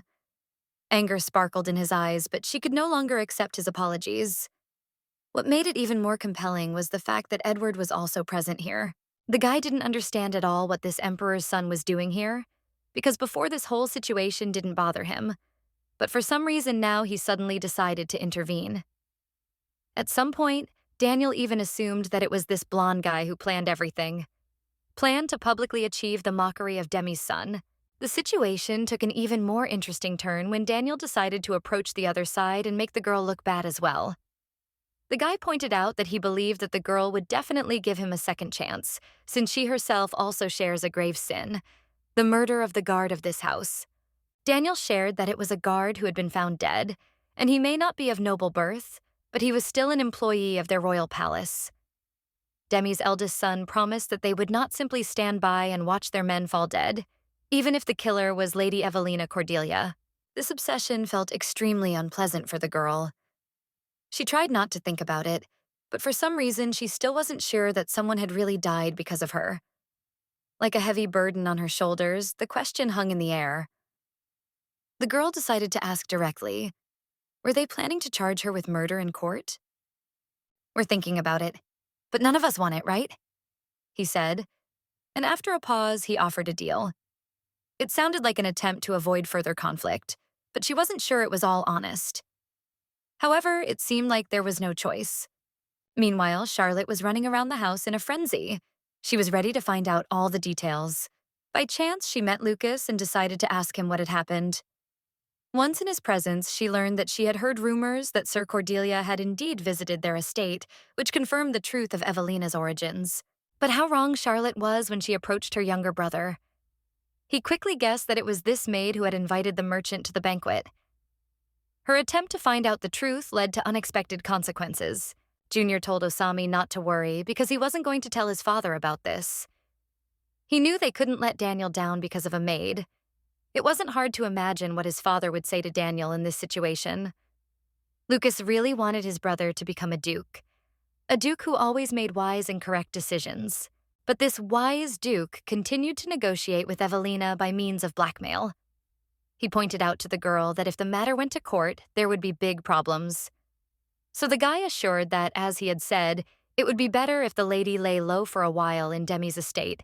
This was true for both Evelina and Connor. The situation was heating up, and the brash boy, in turn, wanted Lord Edward to be in the same submissive position. However, neither of them was going to give in, and the tension was growing. Of course, Daniel's decision sounded like complete nonsense. Counter was not going to tolerate this, and he vocally expressed his displeasure at his eldest son's desire to lock them all up here. Their tense gazes met, and no one was going to back down in this game. Edward had something to say as well. Daniel had mentioned earlier that the guard's body had been found, so the knight offered to take a look at it. He was willing to make his own adjustments and insisted on it, feeling that it was important for their investigation. Then the elder member of the family intervened. The man explained that this was impossible, since the body had been given to his family. Brandy added that the family of the deceased would prefer privacy and did not want a public viewing. Brandy also added that it would be best if all this did not spread beyond the people in this room. Miss Evelina's return, the murder of a man, if anyone found out about it, they would soon hear embellished, terrible news. Daniel's father mentioned that the girl could even be given the death sentence. There was nothing left to do, so Evelina said out loud that she understood Lord Brandy and promised him to stay here. Immediately after, a smile crept onto the face of Demi's men. The son promised to do everything possible to ensure that the lady enjoyed her stay here. After an unpleasant conversation, the girl decided to be alone with her father. Connor suggested staying here and getting used to the crazy family. But the daughter asked her father not to do this, since she herself was involved in this whole mess. That's right. The guy's father, once he found out the whole truth, yelled at his son, assuring him that this was their only way out of bankruptcy. He was ready to do anything to save their financial situation, even if it included questionable methods. But did he really expect to get any reward for this, after what he had done? The girl thought that they were sure that they would get a reward, especially after finding a weak spot in Milady. She was sure that they did not realize the gravity of their actions. It was precisely about this murder that the father was going to talk to his daughter. He asked the girl if she really did it. The question was direct, and the father did not want to hide his concern for her actions. Well, since the topic was not the most pleasant, Dad treated the girl calmly and pointed out that if it was difficult for her to talk about it now, then she could not force herself. However, he still did not forget to mention that the lady should know that this was a serious crime and the consequences could be serious. No matter if it was royalty, servant, or guard, there was no justification for committing a crime against a human being. But the nobles here didn't seem to understand that. It was an important moral, and Connor was determined to impart it to his daughter. Connor didn't know exactly what happened that night, but the safety of his beloved daughter was his top priority. He couldn't believe it had come to this, and now he had to make a decision about how to move forward. The most important thing is that the father knew that his daughter did what was necessary. He considered the girl a wise woman, and he was even simply surprised that his daughter was capable of such things. At that moment, the father noticed how Evelina had become so brave during the time that he had not seen her. This speech was so touching and sweet that the girl could not hold back her tears that evening. She hugged her father, cried, and continued to apologize to him. The feelings that overwhelmed her were strong, and she could not hold back her emotions, understanding the importance and complexity of the situation. That night, Edward decided to get some fresh air at the entrance to the palace. He also met his eldest son, Demi.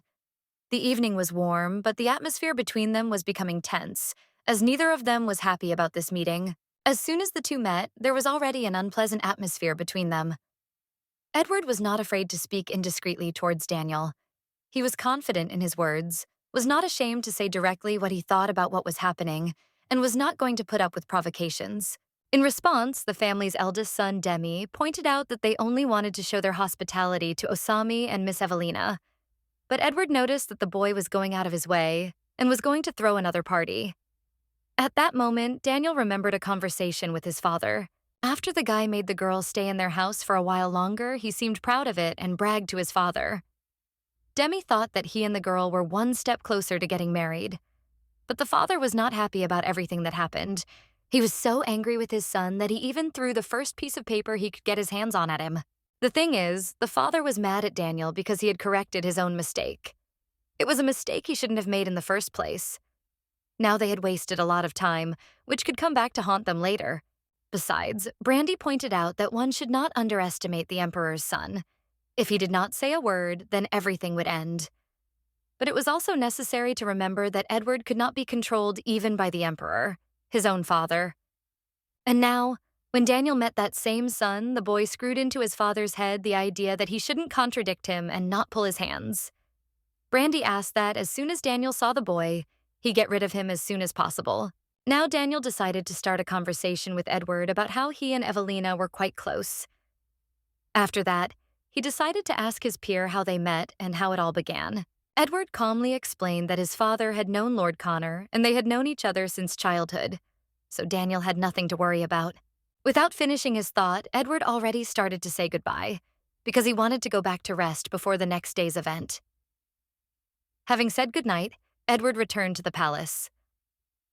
That day, Prince Osami was still remembered in Daniel's memory as a pompous bastard. According to the plan, after the scheduled meeting with Daniel, Edward wanted to meet with Evelina.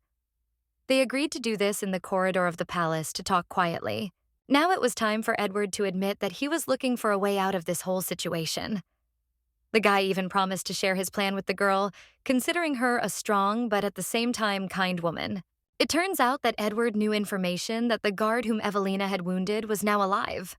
This guy lost a lot of blood, but he survived. A newbie like Evelina couldn't hurt a trained guard very easily.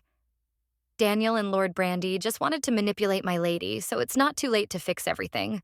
When the guy told the girl the whole truth and saw the indescribable joy on her face, he seemed to feel an unusual vibration inside. The young man did not understand what was happening to him now, but this feeling seemed quite pleasant to him. The young man assumed that it was only because he did not expect such a reaction from her. No, the real Evelina Cordelia had always been like this. This was her true nature. Fragile, but with a strength hidden within her. Like a flower in a greenhouse, she appeared delicate, but inside there was a resilience. Edward had grown accustomed to her like this, and he appreciated her strength and independence, which were obvious to the eye. After that, the girl decided to ask the guy how exactly he knew the whole truth. After all, there were only 2 other guards there, and Edward spoke as if he saw everything with his own eyes. This caused her bewilderment, because she did not understand how he could be so well informed. The girl even thought that Edward was watching her then. Although it seemed strange, in fact it was so. The guards were under his control, his acquaintances, and this meant that he knew about her actions and knew more than it seemed at first glance. In order not to ruin his reputation in the eyes of the girl, Edward decided to avoid a direct answer a little. He did not want Evelina to think that he was secretly watching her. He wondered if his answer would change anything, because in the end, the main thing is that the guard is alive.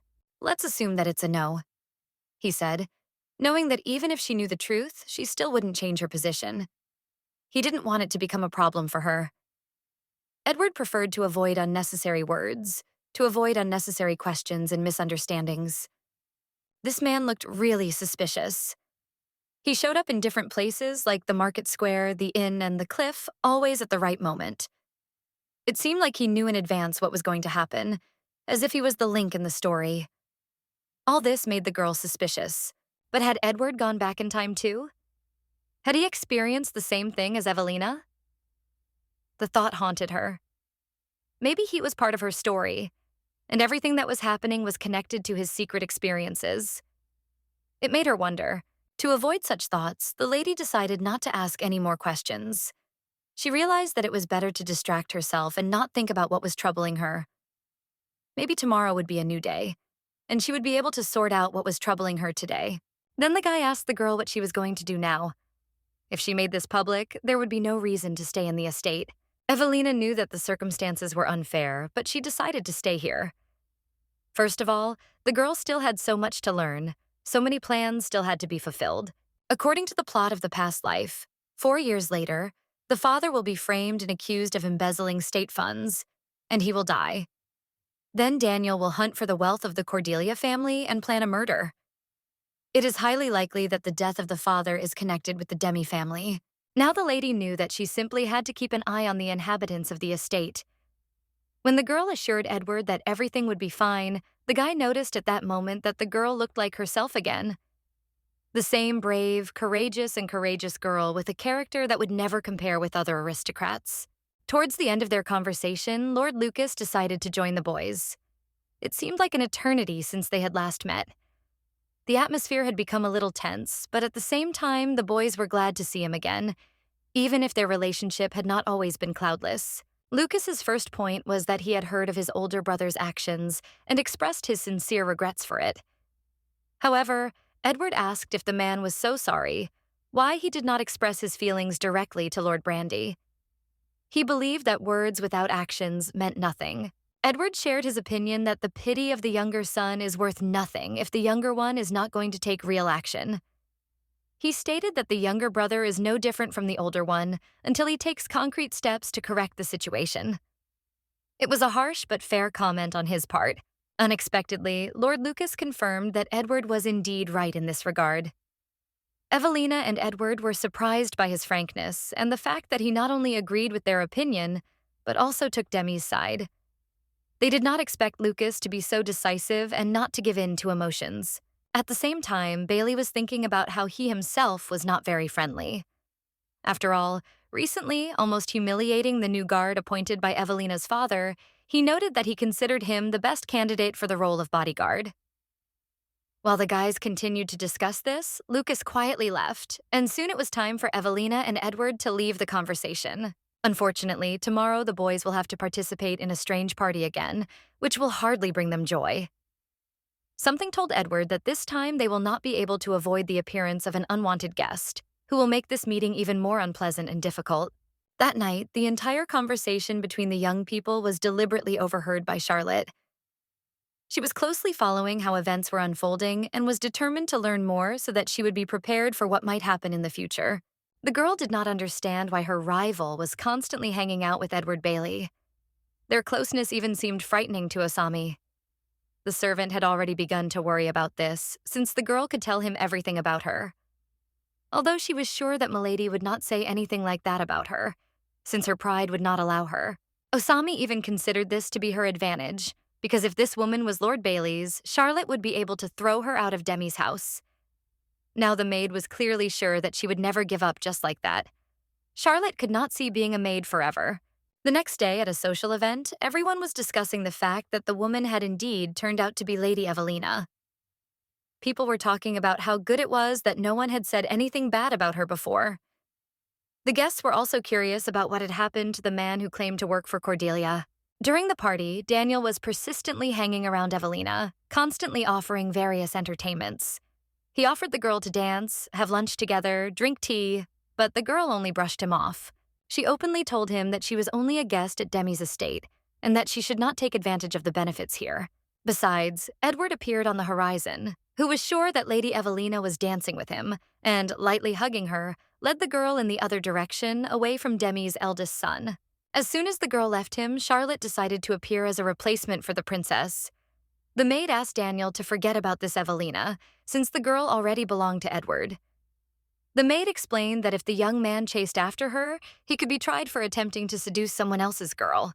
In addition, the girl added that no one knows what they have planned there. But such judgments of the palace employee did not please the guy at all, who was planning to marry Milady in the future.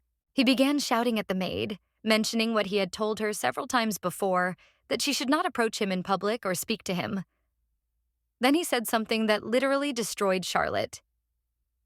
"Do you really think you can become a baroness?" After which the aristocrat ordered the girl to get out of there. But Charlotte wasn't exactly keen on becoming a baroness. How could a man with whom she had previously had an affair think that was what she wanted? Maids like Charlotte are always ignored, bullied, used as toys, objects, and then thrown out. All the girl wanted was to stop living such a miserable existence. Then, at a social event, she seduced a guy with her naked breasts and suggested that they go into seclusion together.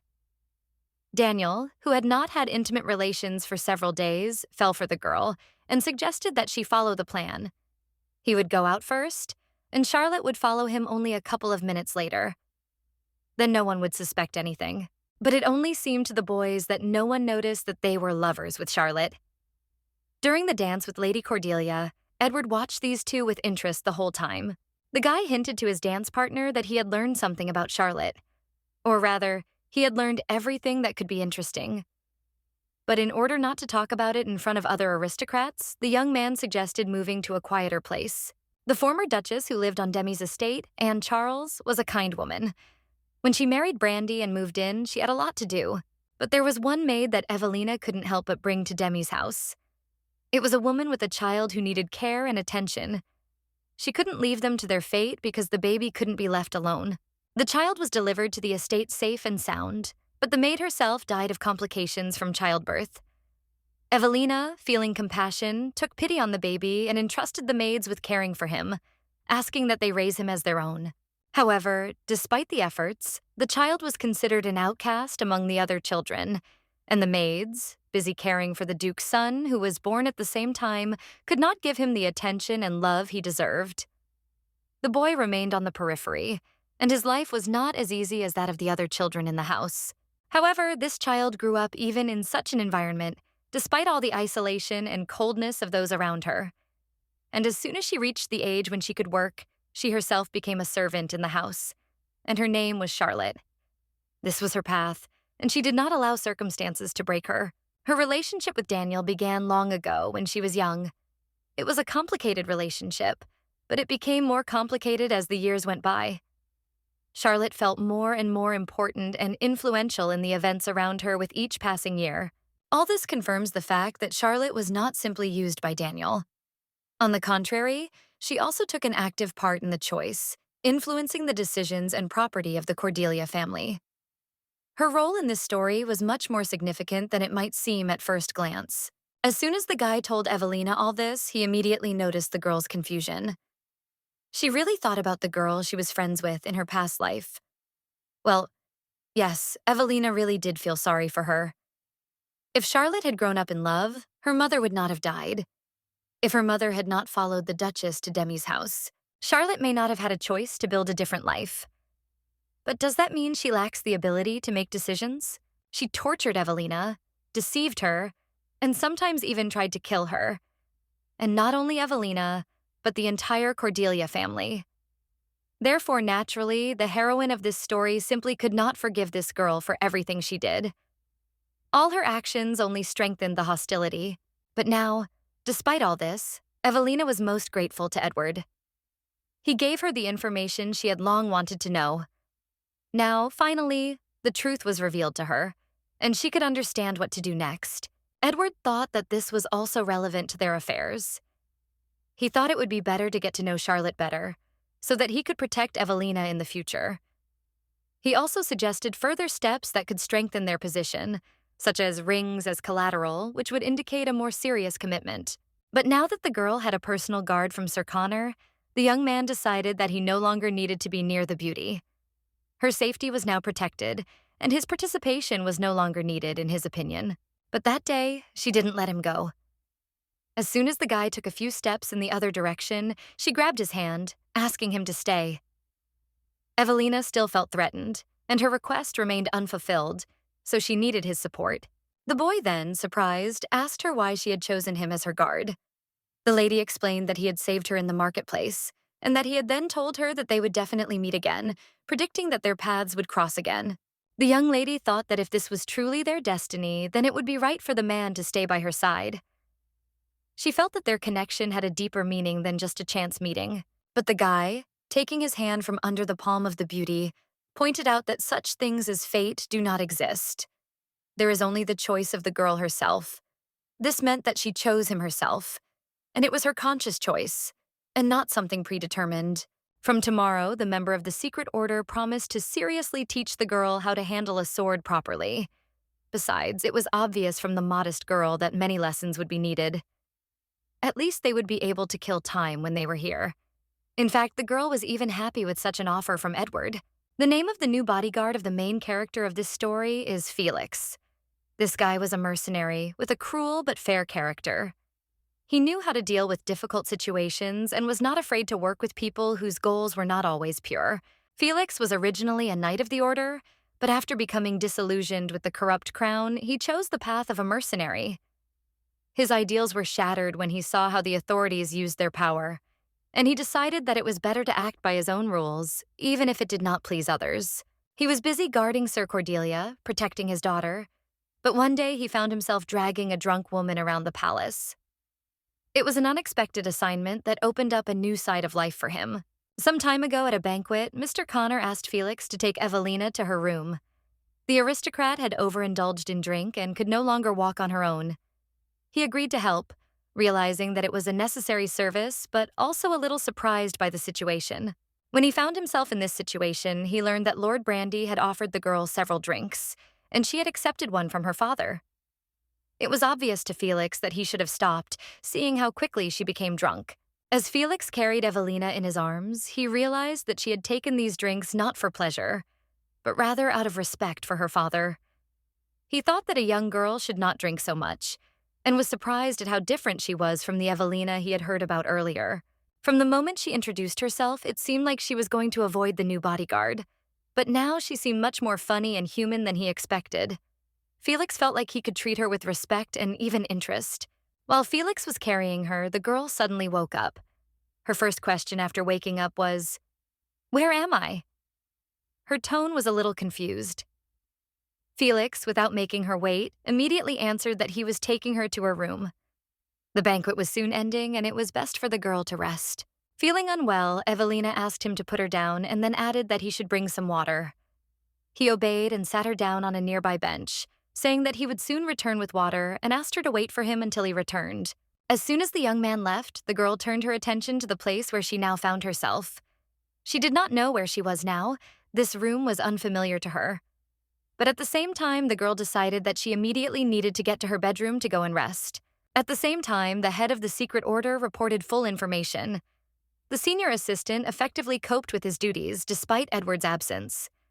Everything went according to plan, and even without his direct participation, the work was at the proper level. The team worked harmoniously. Noel and Kendrick, realizing the importance of the situation, decided to find out from their boss why he was delayed here. The answer was simple. It was necessary to find out what Evelina knew. And only then would it be possible to continue to act according to the plan, having all the necessary data. Edward, calmly explaining to his assistants that he had not forgotten his duties, emphasized that their task now was to obtain information from Evelina Cordelia. This was important for the further advancement of their plan. Once the information was obtained, everything would proceed as planned. The conversation was suddenly interrupted by Evelina herself, who, due to fatigue, could barely open the front door. Without further explanation, she headed to the bed and, unable to hold on, collapsed on it, falling asleep. Apparently, the emotional load had done its job. All this, at first, just standing in the doorway. The girl, assessing the situation, came to the conclusion that this could well be evidence that the royal daughter and the emperor's son were involved in a secret love affair. Charlotte had no doubt about it. Charlotte was delighted when her suspicions were confirmed. She firmly believed that Daniel would now have no choice but to surrender. In her opinion, he had no chance of winning this confrontation with the king's son, which brought her no small amount of satisfaction. The girl, feeling that the moment had come, decided to show all this to Daniel immediately. He had to see what was happening in this room. Evelina was exhausted and soon fell asleep, so time was of the essence. Charlotte knew that to succeed, she had to find a witness, and the first person who came to mind was Lord Lucas. Just at that moment, Lucas happened to be passing by in the corridor. Charlotte, seeing him, immediately ran up and told him that she had witnessed a strange event. She saw Miss Evelina turn towards Edward's room, which seemed very suspicious to her. Charlotte then began to convince Lucas that this girl could well become the mistress of this house, and accordingly, it was necessary to prevent a possible scandal. The girl insisted that such events should be prevented so as not to damage the reputation of all of them. Charlotte, full of enthusiasm to catch someone in a secret affair, said outright that the guards had to be called. She believed that their intervention would help sort out this love affair and lead to the desired consequences. Her confidence was obvious, and she was ready to act. However, Lucas quickly cut her off, explaining that Charlotte was not Daniel's personal assistant. He made it clear that even if what she said was true, it was none of her business. Charlotte should not interfere in other people's affairs, and she should not judge what was happening. Even if Charlotte had simply tried to warn Lucas that Miss Evelina was bothering her, that still did not give her the right to interfere. Lucas had made it clear that it was not her responsibility, and that she had to respect other people's business. The guy explained that he wanted to live in a world where everyone would be free to do what they wanted, and this included Charlotte herself. But life is not always the way we want it to be. That's why the Duke asked to stop at what Charlotte had done, and that was enough. Lucas explained that if she wanted to maintain this relationship she was in with Daniel, she'd better not interfere. Yes, Lucas really knew about his brother's mistress. How could Charlotte even think that the second son of the Demi family wouldn't notice anything? It's obvious. But that evening, Lucas still felt rather uncomfortable because he remembered the promise to the girl that she could go to the beach. Lady Evelina still had not walked with him, enjoying the sea breeze. Meanwhile, Edward was simply shocked by Evelina's behavior. The assistants tried to wake the girl, but the Knight of the Guard knew that she would not wake up so easily, since she had fallen into a deep sleep. Noel noted that it was not very pleasant because the lady was in a state of alcoholic intoxication. The guy even asked the boss if they should move her to the bedroom, but Edward asked them not to touch the girl because, most likely, she was very exhausted. It was worth giving her time to rest. Only in response, Noel asked the Emperor's son not to get so close to her. The guy did not hide the fact that he did not trust this girl. He knew that regardless of the circumstances, she, like Edward, knows the future and she must have her own plans. And if these plans get in their way, then the guys must be prepared for the worst. At that moment, the girl's new guard knocked on Edward's door. Sir Felix, not wanting to cause any inconvenience, immediately apologized for disturbing him. He did not want to interfere, but he had to report what had happened, since his job was to ensure the lady's safety. The guy went on to explain that he had been helping Evelina get to her room and then lost sight of her. Everything fell into place when the mercenary entered the room and saw his mistress sleeping on the bed. He realized that, apparently, everything that was happening was quite normal. However, Edward asked Felix not to approach the girl as she was sleeping and said that it was better to leave her alone. The knight insisted that they leave the girl in this room for the night so as not to disturb her peace. Edward preferred to take responsibility. He even promised to look after her personally, and for now told Felix to go back, assuring him that there was no need to worry about the lady's safety. "As a former member of the Order, I expect you to be able to keep secrets," the commander added, showing the guy out the door. Felix was now at a complete loss as to what to do next. He wasn't sure if he should even tell Sir Connor about this. However, on reflection, he decided that if this was really the case between Evelina and Edward, perhaps it would be best for him not to interfere. The next morning, Evelina woke up with a terrible ringing in her head. She couldn't understand why she felt so hungover, since she had only had one drink at the banquet. Her head was splitting, and her body felt completely tired and heavy, as if she had drunk a whole barrel of wine. Then Edward, noticing her condition, gently pointed out that from now on the lady would do well to abstain from drinking. When Evelina realized that she was hearing a man's voice and realized that it was Edward's voice, she felt extremely awkward. She was wearing only her pajamas, which added to her embarrassment in such a situation. At first, the miss did not understand what was happening and why Edward was now in her bedroom. And when the girl found out that it was she who was in Edward's sleeping quarters, she felt even more embarrassed. Now the lady was in front of him in only her underwear and did not want anyone to see it. The heroine decided that she had better go to her room, but before she took a step towards the door, the guy grabbed her by the arm, not letting her pass. "Good morning, Miss Drunk Lady." Her childhood acquaintance greeted her. Of course, the girl considered this offensive and responded by loudly slapping the guy on the cheek. That's how she paid for the man's being a regular on her all night. The funniest thing was that this wasn't the first time the girl had shown herself to be good at running away. The lady might regret her actions, but she simply couldn't hold back at that moment. The girl was in her underwear because she had vomited on her dress. Moreover, she could only hope that Edward hadn't changed her clothes. The girl didn't know then that it was Noel who had changed her clothes. The heroine soon realized that she had let her guard down after her father came for her. Now the girl had better get herself together and prepare for the upcoming event. Around this time, Evelina was preparing for her debut. The lady was delighted with the upcoming events. The time she spent was filled with happy moments, whether it was shopping or cozy tea parties with friends. Her life was light and joyful. But at the same time, Edward was experiencing the greatest loss. His parents died. Unfortunately, Evelina completely forgot about the details of this terrible day, which became the worst in the prince's life. The loss of his loved ones consumed him, and he plunged into his own experiences. The very day when Edward's whole life was supposed to change would come tomorrow. It would be the moment that would divide his fate into before and after. Evelina didn't know that their lives would change tomorrow, and the fact that she was preparing for her debut had nothing to do with the coming events. Some time ago, one of the members of the secret squad was forced to meet with important people in the Fran Empire. The man noticed that everything had begun to fall apart after Conrad's murder. Now, everything was going according to their plan, and the upcoming events were to play a key role in achieving their goals.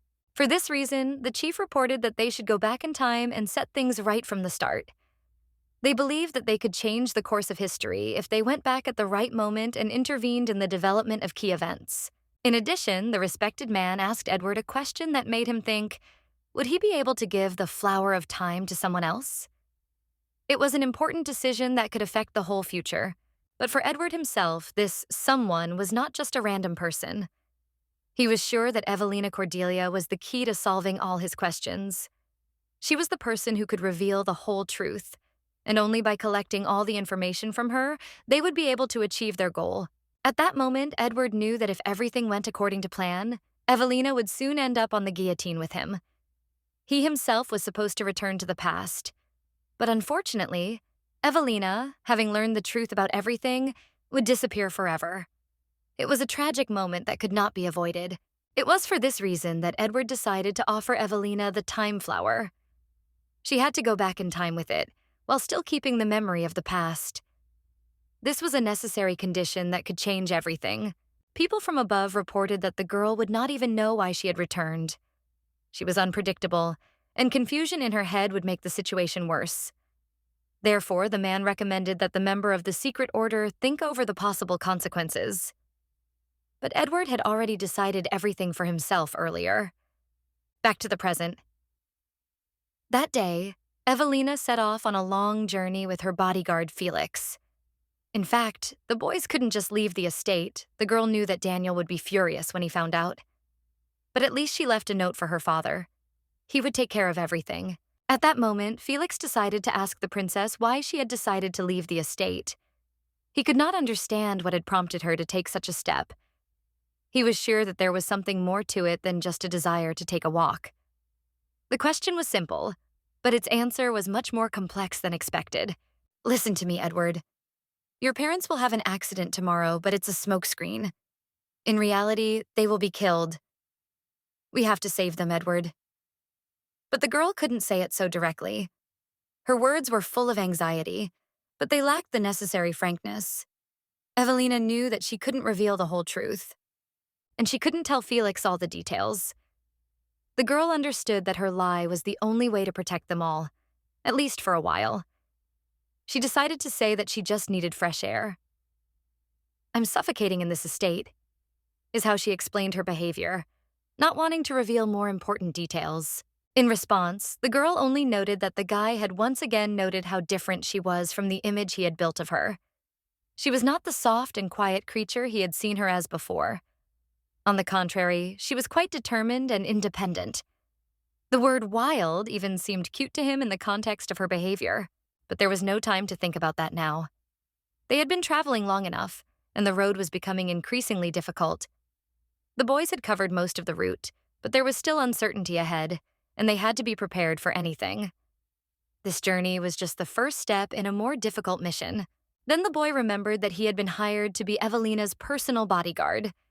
He was supposed to get her to her destination quickly and safely. However, the thought of completing the task seemed less important to him than the mystery she was trying to hide. He tried to stay focused. Later in the evening, the young people arrived at Edward's home. It was dark, indicating that his parents had not returned home. This made them wary. Without light and without people, everything looked suspicious. Obviously, something was wrong, and they had to be prepared for the unexpected. The lady led them along a safer path, although she did not know exactly what awaited them. She assumed that they were supposed to lure out the bandits, but she was not sure of this. Evelina knew too little to be absolutely sure of her guesses. Her intuition told her that serious problems could await them. Under the pretext that there would be strange people in the area, Evelina asked Felix to search everything. The girl said that these people were suspicious and dressed as bandits.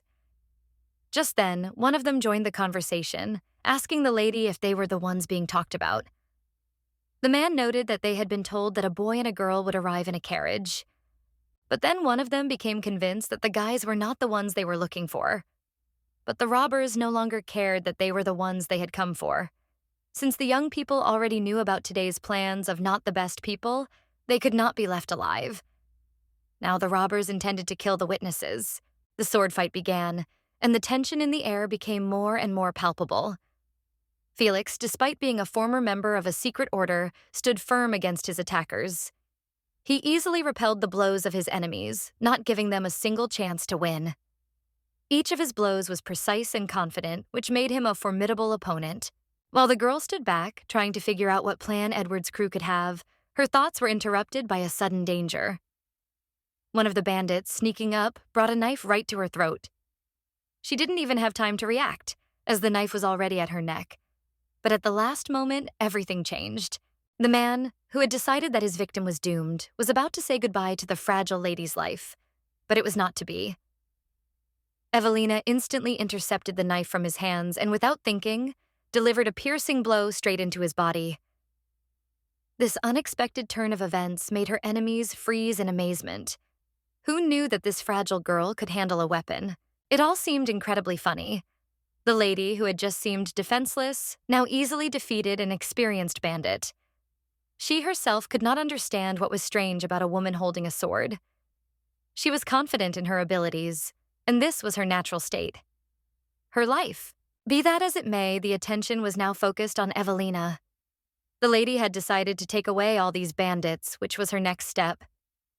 The main goal was to get to Edward's carriage, but she herself was not yet sure how to do this. The situation was difficult, but she always had a chance to succeed. At that moment, her companions noticed her determination, and everything became much clearer. They realized that before they could move on, they had to eliminate the main target. The bandits were a danger, and eliminating them was essential to completing the mission. But the girl promised that everything would not go as they planned. She reminded them that Edward's crew was under the protection of his best guard. This fact made her confidently assert that it would not be so easy to resist them. She counted on Edward to help them, and at the right moment, as if by magic, Edward Bailey appeared literally out of nowhere. His presence was decisive. He was where he was expected, and as always, he knew exactly when to intervene. With his help, the situation began to turn in the right direction. And yet, when the girl was looking at the member of the secret order, one of the bandits pointed his sword right at her. Luckily, the young lady did not manage to strike too hard, so she still had access to oxygen. But still, her shoulder was not in the best position. This was primarily Edward's fault. Was he prepared for such consequences when he sent Evelina to the past? The Bailey name is his priority. Earlier, those people who gave the lightning-fast guy a chance to go to the past and correct other mistakes indicated that when they received the necessary information, they would get rid of Evelina. But was Edward prepared for such consequences? After sorting out and executing the plan, Edward first sent the girl to the doctor. Noel, seeing the melancholy of his boss, promised the milord to cure the lady. And yet, the assistant confirmed that although the wound was very close to the throat, fortunately, everything would be fine. At that time, Noel reported that the girl was accompanied by a man who called himself Felix, which literally drove Edward into a rage. The guy simply could not believe that this young man allowed her to end up in such a state. The former squad member really seemed incompetent, although, in fact, the same could be said about Edward. Still, why Evelina Cordelia came here, the guy still did not understand at all. He came here to save his parents and return everything. The events of that night were not connected with her. Although after going over everything in his head several times, the guy still came to the conclusion that the girl had arrived only to save his parents. But why did she do it? The young man still couldn't find an answer to this question. When Edward entered the beautiful lady's chamber, Felix, the guard, was sitting next to her exhausted body. He looked worried, but very focused. Edward, noticing him, immediately advised him not to tell Sir Connor about what had happened, because there was a woman in front of them whom he had to protect. And this could lead to misunderstandings. The Imperial Prince also tried to calm Felix down, assuring him that there was no need to worry about the scar on Evelina's neck. He noted that if they followed the correct treatment, the scar would heal quickly, and there would be no trace of the wound left. All this should be in the past, and the girl would soon recover. After some time, Evelina was finally able to open her eyes. She felt extremely weak, but her first question was, why was she in this place? Edward gently explained that the wound on her shoulder was not as bad as her bleeding neck. She almost died, but thanks to his intervention, everything worked out. After that, Edward couldn't help but wonder how exactly she had gotten herself into this situation. He explained that the tiny order always had access to the most sensitive information, including information about Edward's parents and his estate. Edward revealed that he had learned of a group that was going to kill his parents, and that had forced him to act. He continued by saying that he had managed to uncover the attack plans and had arrived on Demi's land before the group of criminals were to act. After that, he had teamed up with Evelina to warn his family. The girl found the story so brilliant that she even thought it had been rehearsed in advance. When the guy finished his story, it was Evelina's turn. She couldn't immediately come up with a suitable explanation because what was happening was too important to be justified by a banal walk. But Edward, without giving her time to answer, was the first to say that she did all this to save his parents. He explained that Evelina was clearly the type of person who would not stop until she had uncovered all the secrets. This seemed important to Edward, because such qualities could be useful. In her eyes, Edward might have seemed unexpected, and she was beginning to doubt what the young man really knew. The guy also added that if this was the reason why the girl was here, he had another question. Why did the lady come here? After all, if the girl knew about everything that was supposed to happen today, then she should have done something else. The girl should have come to Edward himself. But in response, the little girl only admitted that she didn't think that a member of a secret society would believe her at all. Then the guy pointed out that if that was the reason, people would just stay put. He honestly didn't understand the reason why Milady would risk it to save the parents of a stranger. It's time for the main character of this story to tell that Lord Conrad is not a stranger to her. In fact, Evelina has always been indebted to him since childhood. And the girl in her past life grieved for a long time about his death. Not only she, but also her father, who was his friend, and even Evelina's mother also grieved, as did the man's own son. But the girl couldn't tell the guy the whole truth, because it wasn't that easy to explain all her actions. That day, she only said that she didn't want to see Edward sad. It was difficult, but she knew that such moments could remain in her memory forever, and she wanted to ease his pain at least a little. Edward's expression when he lost his father was so dejected that Evelina knew it would take him a long time to recover. She couldn't help but notice how hard it was for him, and she couldn't revive his heart to see that dejected, handsome man again in a different light.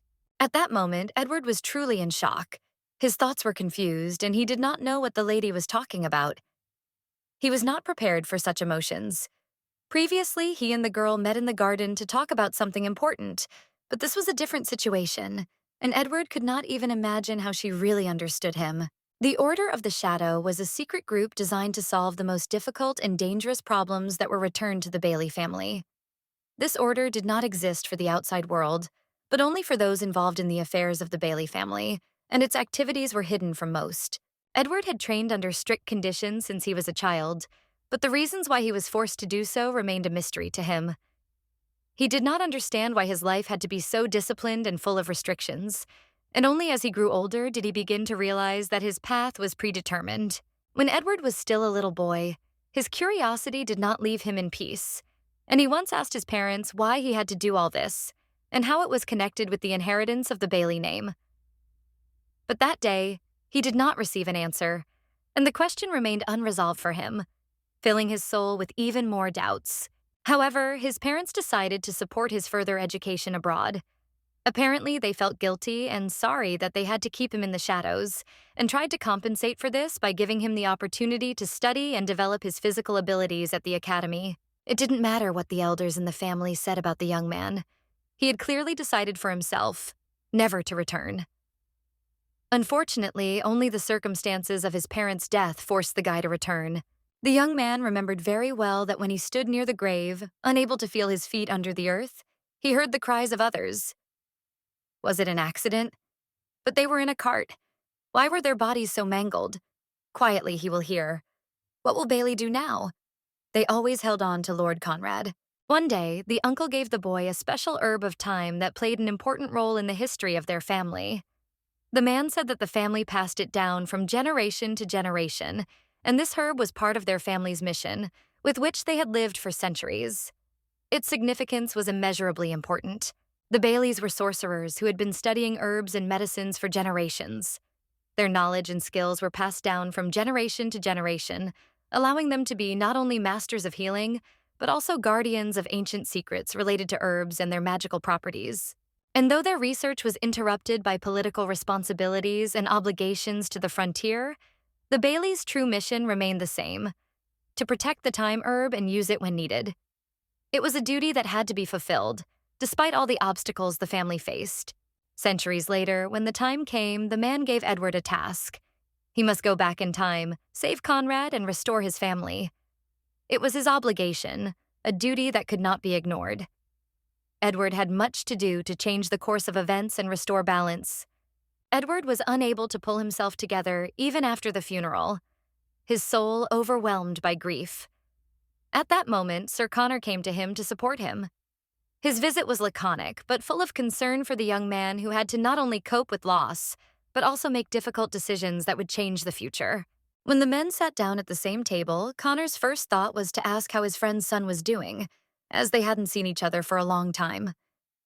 It was a moment when old connections and memories came to the fore again, and the conversation began with an attempt to establish a personal connection in these difficult times.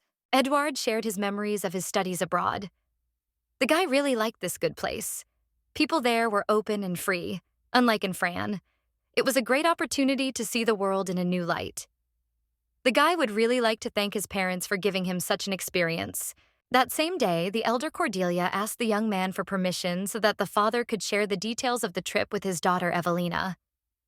He believed that the information the elder was passing on could help Evelina understand the current situation and help her in the future. Sir Connor was a good man. He felt genuinely sorry for Edward because the boy had to stay in the empty estate after the death of his parents. He was worried about him, although he realized that his sympathy could not fix the pain that the young man was experiencing. Even with his support, Edward did not feel better. Now, Edward could not find a solution to the problems he was facing. His thoughts were tormented by doubts. At one point, he thought that if he went back in time with the help of the Herb of Time, he could bring back his parents, fix this tragedy that had ruined his life. But the more he thought about it, the more senseless this solution seemed. However, the man did not want to return to the Order of the Shadow, and this feeling made him despise himself. He blamed himself for doubting the salvation of his parents, for not being able to find another way to fix everything. This struggle with himself was painful, and Edward sank deeper and deeper into his own experiences. But one day, Evelina Cordelia came to him to talk. She noticed that Edward was in a depressed state and decided to offer her help, despite the complexity of the situation. Evelina, although she did not know how to help, felt that she had to do something to support him in this difficult moment. Edward didn't want to be distracted from his thoughts. He just wanted to simply exist. At these moments, it was hard for him to accept any words of comfort because they all seemed out of place. But despite this, Evelina continued to talk, hoping to lift the weight off his soul at least a little. That day, Evelina had suggested to Edward that if he felt like crying, he should try simply focusing on the quiet sounds around him. She had said that it helped her. It was simple advice, but there was deep wisdom in it. Listening to the world around him, noticing it when everything seemed dark, might help ease his soul a little. For example, she suggested listening to leaves rustling in the wind or insects scurrying on the ground. When a person focuses on these sounds that he or she usually doesn't notice, he or she begins to free themselves from sad thoughts, at least for a little while. It was a way to restore balance, to escape pain and disappointment, at least for a moment. In fact, that was all Evelina wanted to say to him that day. Simple but important words that could become a source of peace in his restless soul. She was not trying to solve his problems, but she was offering him a way to weaken their influence a little. This conversation was deeply imprinted in Edward's memory. The person who helped him move forward, who made him look at the world a little differently, was Evelina Cordelia. In her simplicity and sincerity, Edward found comfort and strength to continue to search for a way out of his problems. Now, having returned to the present time, the girl had to tell how she got to the right place. The first thing the lady admitted was that they left the village before dawn, and she returned the same way on Felix's horse. The girl was very worried all the way. She knew too little about Edward, but she also understood that it was too late. It was too late, but she had to keep her distance. The next morning, when the girl came to, she met with Felix. The first thing the bodyguard did was to apologize to the lady, since he couldn't protect her properly. But the girl calmed him down, explaining that it was only her fault, since she herself asked to take her with him. Be that as it may, Lady Evelina is fine now thanks to Edward, and there is no need to worry about her health. After Charlotte spent the night with Daniel, the girl noticed her boss's upset look. The lady decided to ask if his father had said anything that could have affected the guy's mood. Of course, it was obvious that his father had given his eldest son a moral lecture. He had pressured Daniel to marry Evelina. However, the boy himself could not understand why this girl in particular. After all, Cordelia was not the only family with money. But now everything would not have seemed so terrible if not for his father's intervention. The boy felt trapped by his responsibilities and parental expectations, and yet Daniel told his mistress that she had nothing to worry about. He assured her that everything would be fine. Now Charlotte was thinking only about how Luke Arias could know about her dealings with the traitors. The girl decided that if she did not give information, she could simply cover her tracks, thereby avoiding unnecessary problems. 3. Daniel later voiced his observation that Charlotte was beginning to become a bit arrogant. He said it as if in jest, not attaching much importance to his words, but they still sounded quite frank. And even though it was a joke, Charlotte almost choked on her tea when she heard such remarks from her lover. She did not expect him to say it so directly. Yes, this was exactly the reaction the guy expected from her. He knew that her ego could be easily hurt, and this gave him some satisfaction because for him it was a kind of game. But this morning, Daniel said what Charlotte had been waiting to hear for so long. Yes, you are much better than this, Evelina. These words seemed simple, but for her they meant much more than they might seem at first glance. It was not just confidence in her superiority, but an acknowledgement of her place in Daniel's life. Half a day had passed since the boys had rescued Edward's parents and returned to the estate. Even though the threat had been eliminated, Edward still felt a sense of tension, as if something had not yet been completed. Neither Daniel nor Lord Demi noticed their absence, all thanks to their father. They must have been a real nuisance to him. It was written all over his face. Lord Conrad and his wife were protected by the Order of the Shadow and returned home. Evelina and Edward literally saved their lives, and thank God it happened that way. How wonderful that they finally sorted out their problems. Well, at least one task had already been solved for sure. Now the girl understood that if the fate of the Emperor's son's parents had changed, then the same could be done with her family. No, not just change. Evelina Cordelia had now set a goal to protect her family. And although the ladies still didn't know much, she felt that she was moving forward step by step. Specifically, what the girl doesn't know is the image of Edward Bailey. Edward had already explained to her how he had been warned about the plot against his parents. But his explanation was flawless, as if rehearsed. And this only confirms the fact that Evelina was right. Edward Bailey is from the future, just like herself. And now Madame decided to persistently sort everything out. But it seemed to the girl that he would not answer her if she simply asked. So the question arose before him. Should she tell him that she also came from the future? Evelina knew that if she told Edward everything, he would be very good at helping her find out the truth. Moreover, now the girl needed someone she could rely on. But then again, would Edward be on her side? What if he really was from the future? In that case, the girl still didn't know how to act further. The lady didn't know his motives and goals. She guessed that if the task was just to save the parents, but then he had already finished. Why was he still staying here? That was still unknown. After a few minutes of thinking, the girl decided that going to Edward's room was not the best decision. For some reason, something was stopping her that day. The girl thought that she should keep her distance from this guy.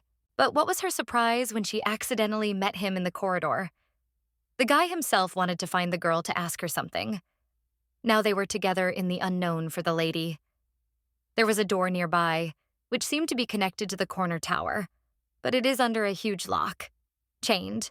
But it is impossible to say for sure whether the girl knows detailed information about it. It is definitely a corridor that leads to the tower, but how does she know this? This place was inaccessible to her even after her marriage to Daniel. In her past life, Sophia explained that no one except Lord Brandy can go further than this place. When the miss asked why my lord asked her this, the guy only replied that he had a feeling that the lady would know. The main character of this story considered this moment the most appropriate to ask the guy her question in return. It was time to find out if he really was from the future, like herself. But once again, the girl failed to do this, because a strange scream was heard from the tower. The guys decided to break down the door to get into the forbidden room. «Die, you, destroyed!» Зрение, жена, сидящая прямо перед Лукой, закричала в полумертвом состоянии. Evelina knew this woman very well. Duchess Anne Charles. She had seen her at many balls and at court, always surrounded by attention and respect.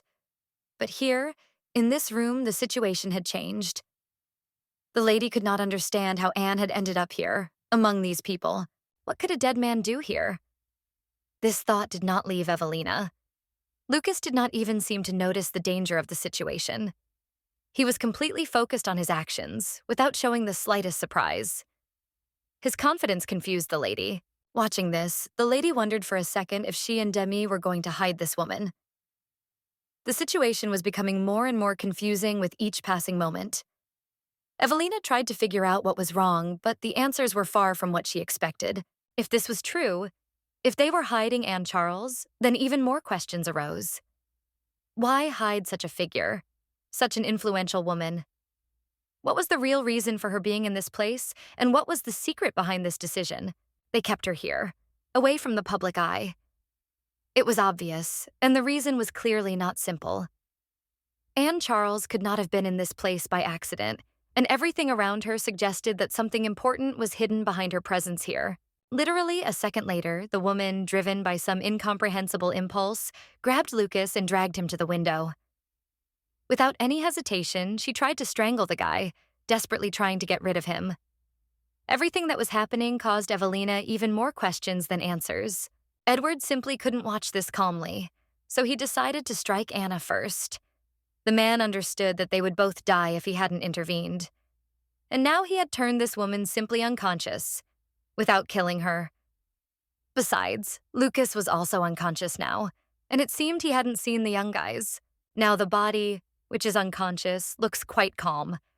But the screams before, "Die, Lucas, I said die!" She cursed Lucas, but why? Then the girl noticed that something was on the floor. They were dolls. When the girl looked at them carefully, she realized that these were the same dolls that she had already met in the underground dungeon. But why did they all have blonde hair and blue eyes? Did Anna Charles really hate her son that much? Miss picked up one doll to show my lord that it was of poor quality, but all of these dolls resembled Daniel and Lucas. They could really be real voodoo dolls. At the same time, Edward did not think that the woman hated her sons. Maybe her life in marriage had brought her to this. Edward's father had told many times before that Anne, the Marquise's daughter, had a fiancé. They were known in the city as a loving couple. But one day, Anne became a duchess. There was no news of the engagement being broken. Father Bailey remarked that this was strange, and although Edward did not know all the details of the poor girl's life, he was sure that she could not have been so opposed to marriage if she did not have some serious reasons. Her eyes clearly reflected anxiety, and this was further confirmation that her wishes were not heard. The only question is, did Lord Brandy love Anna Charles? Perhaps that is why he forced her to marry him, although he already had a fiancé. Or was it done for some other purpose? Maybe he used her for his own selfish purposes? And why was she here? Too many mysteries. Still, Edward suggested thinking about it later. Right now, it was more important to get out of here. The knight had already called a subordinate who was supposed to take Lucas to his room. Protecting Anna Charles was what needed to be done, although it might be better to leave her here. If they hadn't found these people, everything could have ended tragically. But fate had decided otherwise, and Evelina couldn't understand how it could have ended if she hadn't intervened. Everything was as it should have been, but there was still uncertainty. After seeing this, the main character remembered how in his past life, Lucas died from the same disease as his mother. He dreamed of meeting her. But now she realized that this version did not match what Lucas told her about how his mother died during the epidemic. This made her doubt the veracity of his words. But what if that's how they died? Lord Brandy, ashamed by his mad wife's actions, declared that she died of illness. But only Daniel and Lucas knew the truth about her death.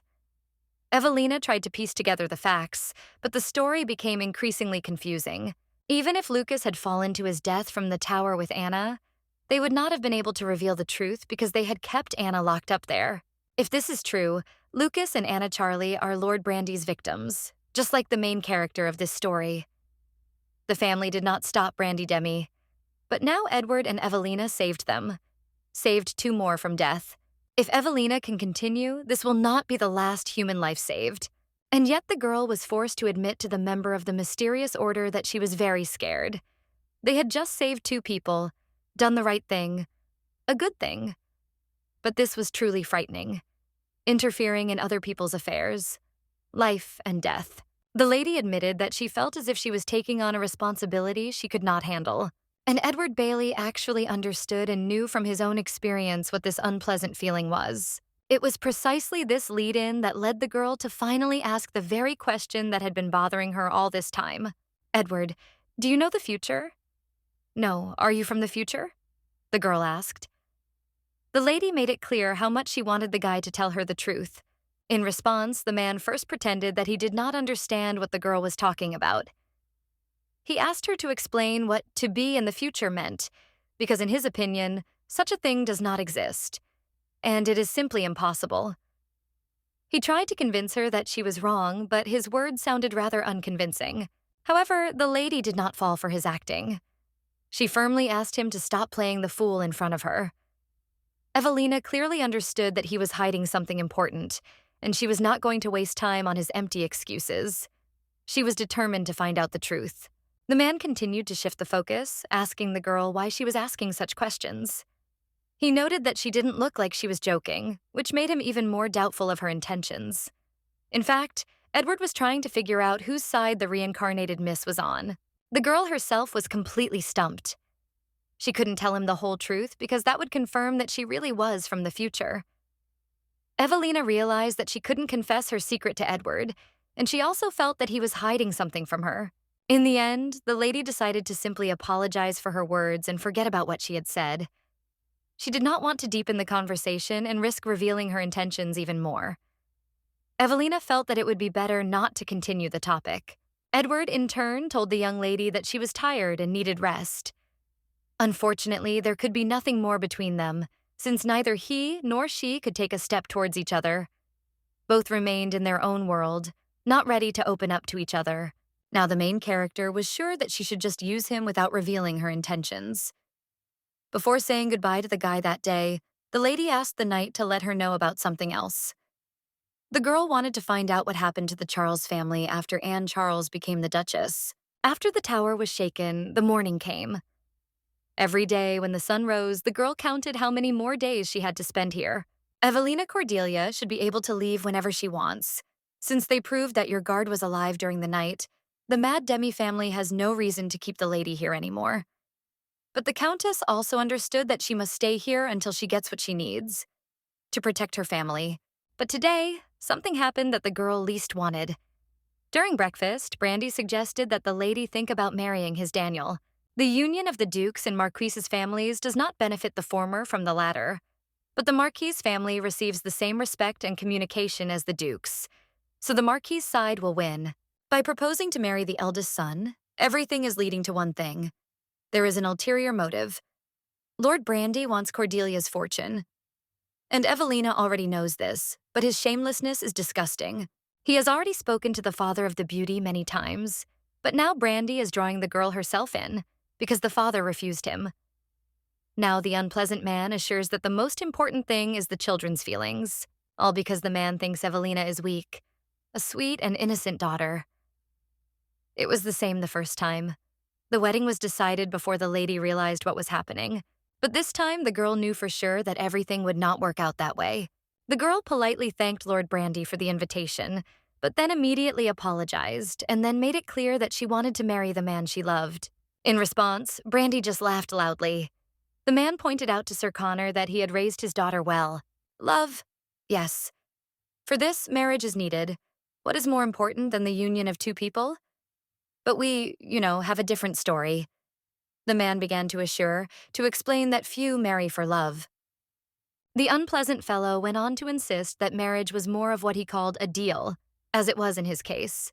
Of course, he didn't love Anne Charles. A few days ago, Edward told the main character of this story about the Marchioness Charles. And although the guy didn't know much, he heard about her before he went to study abroad.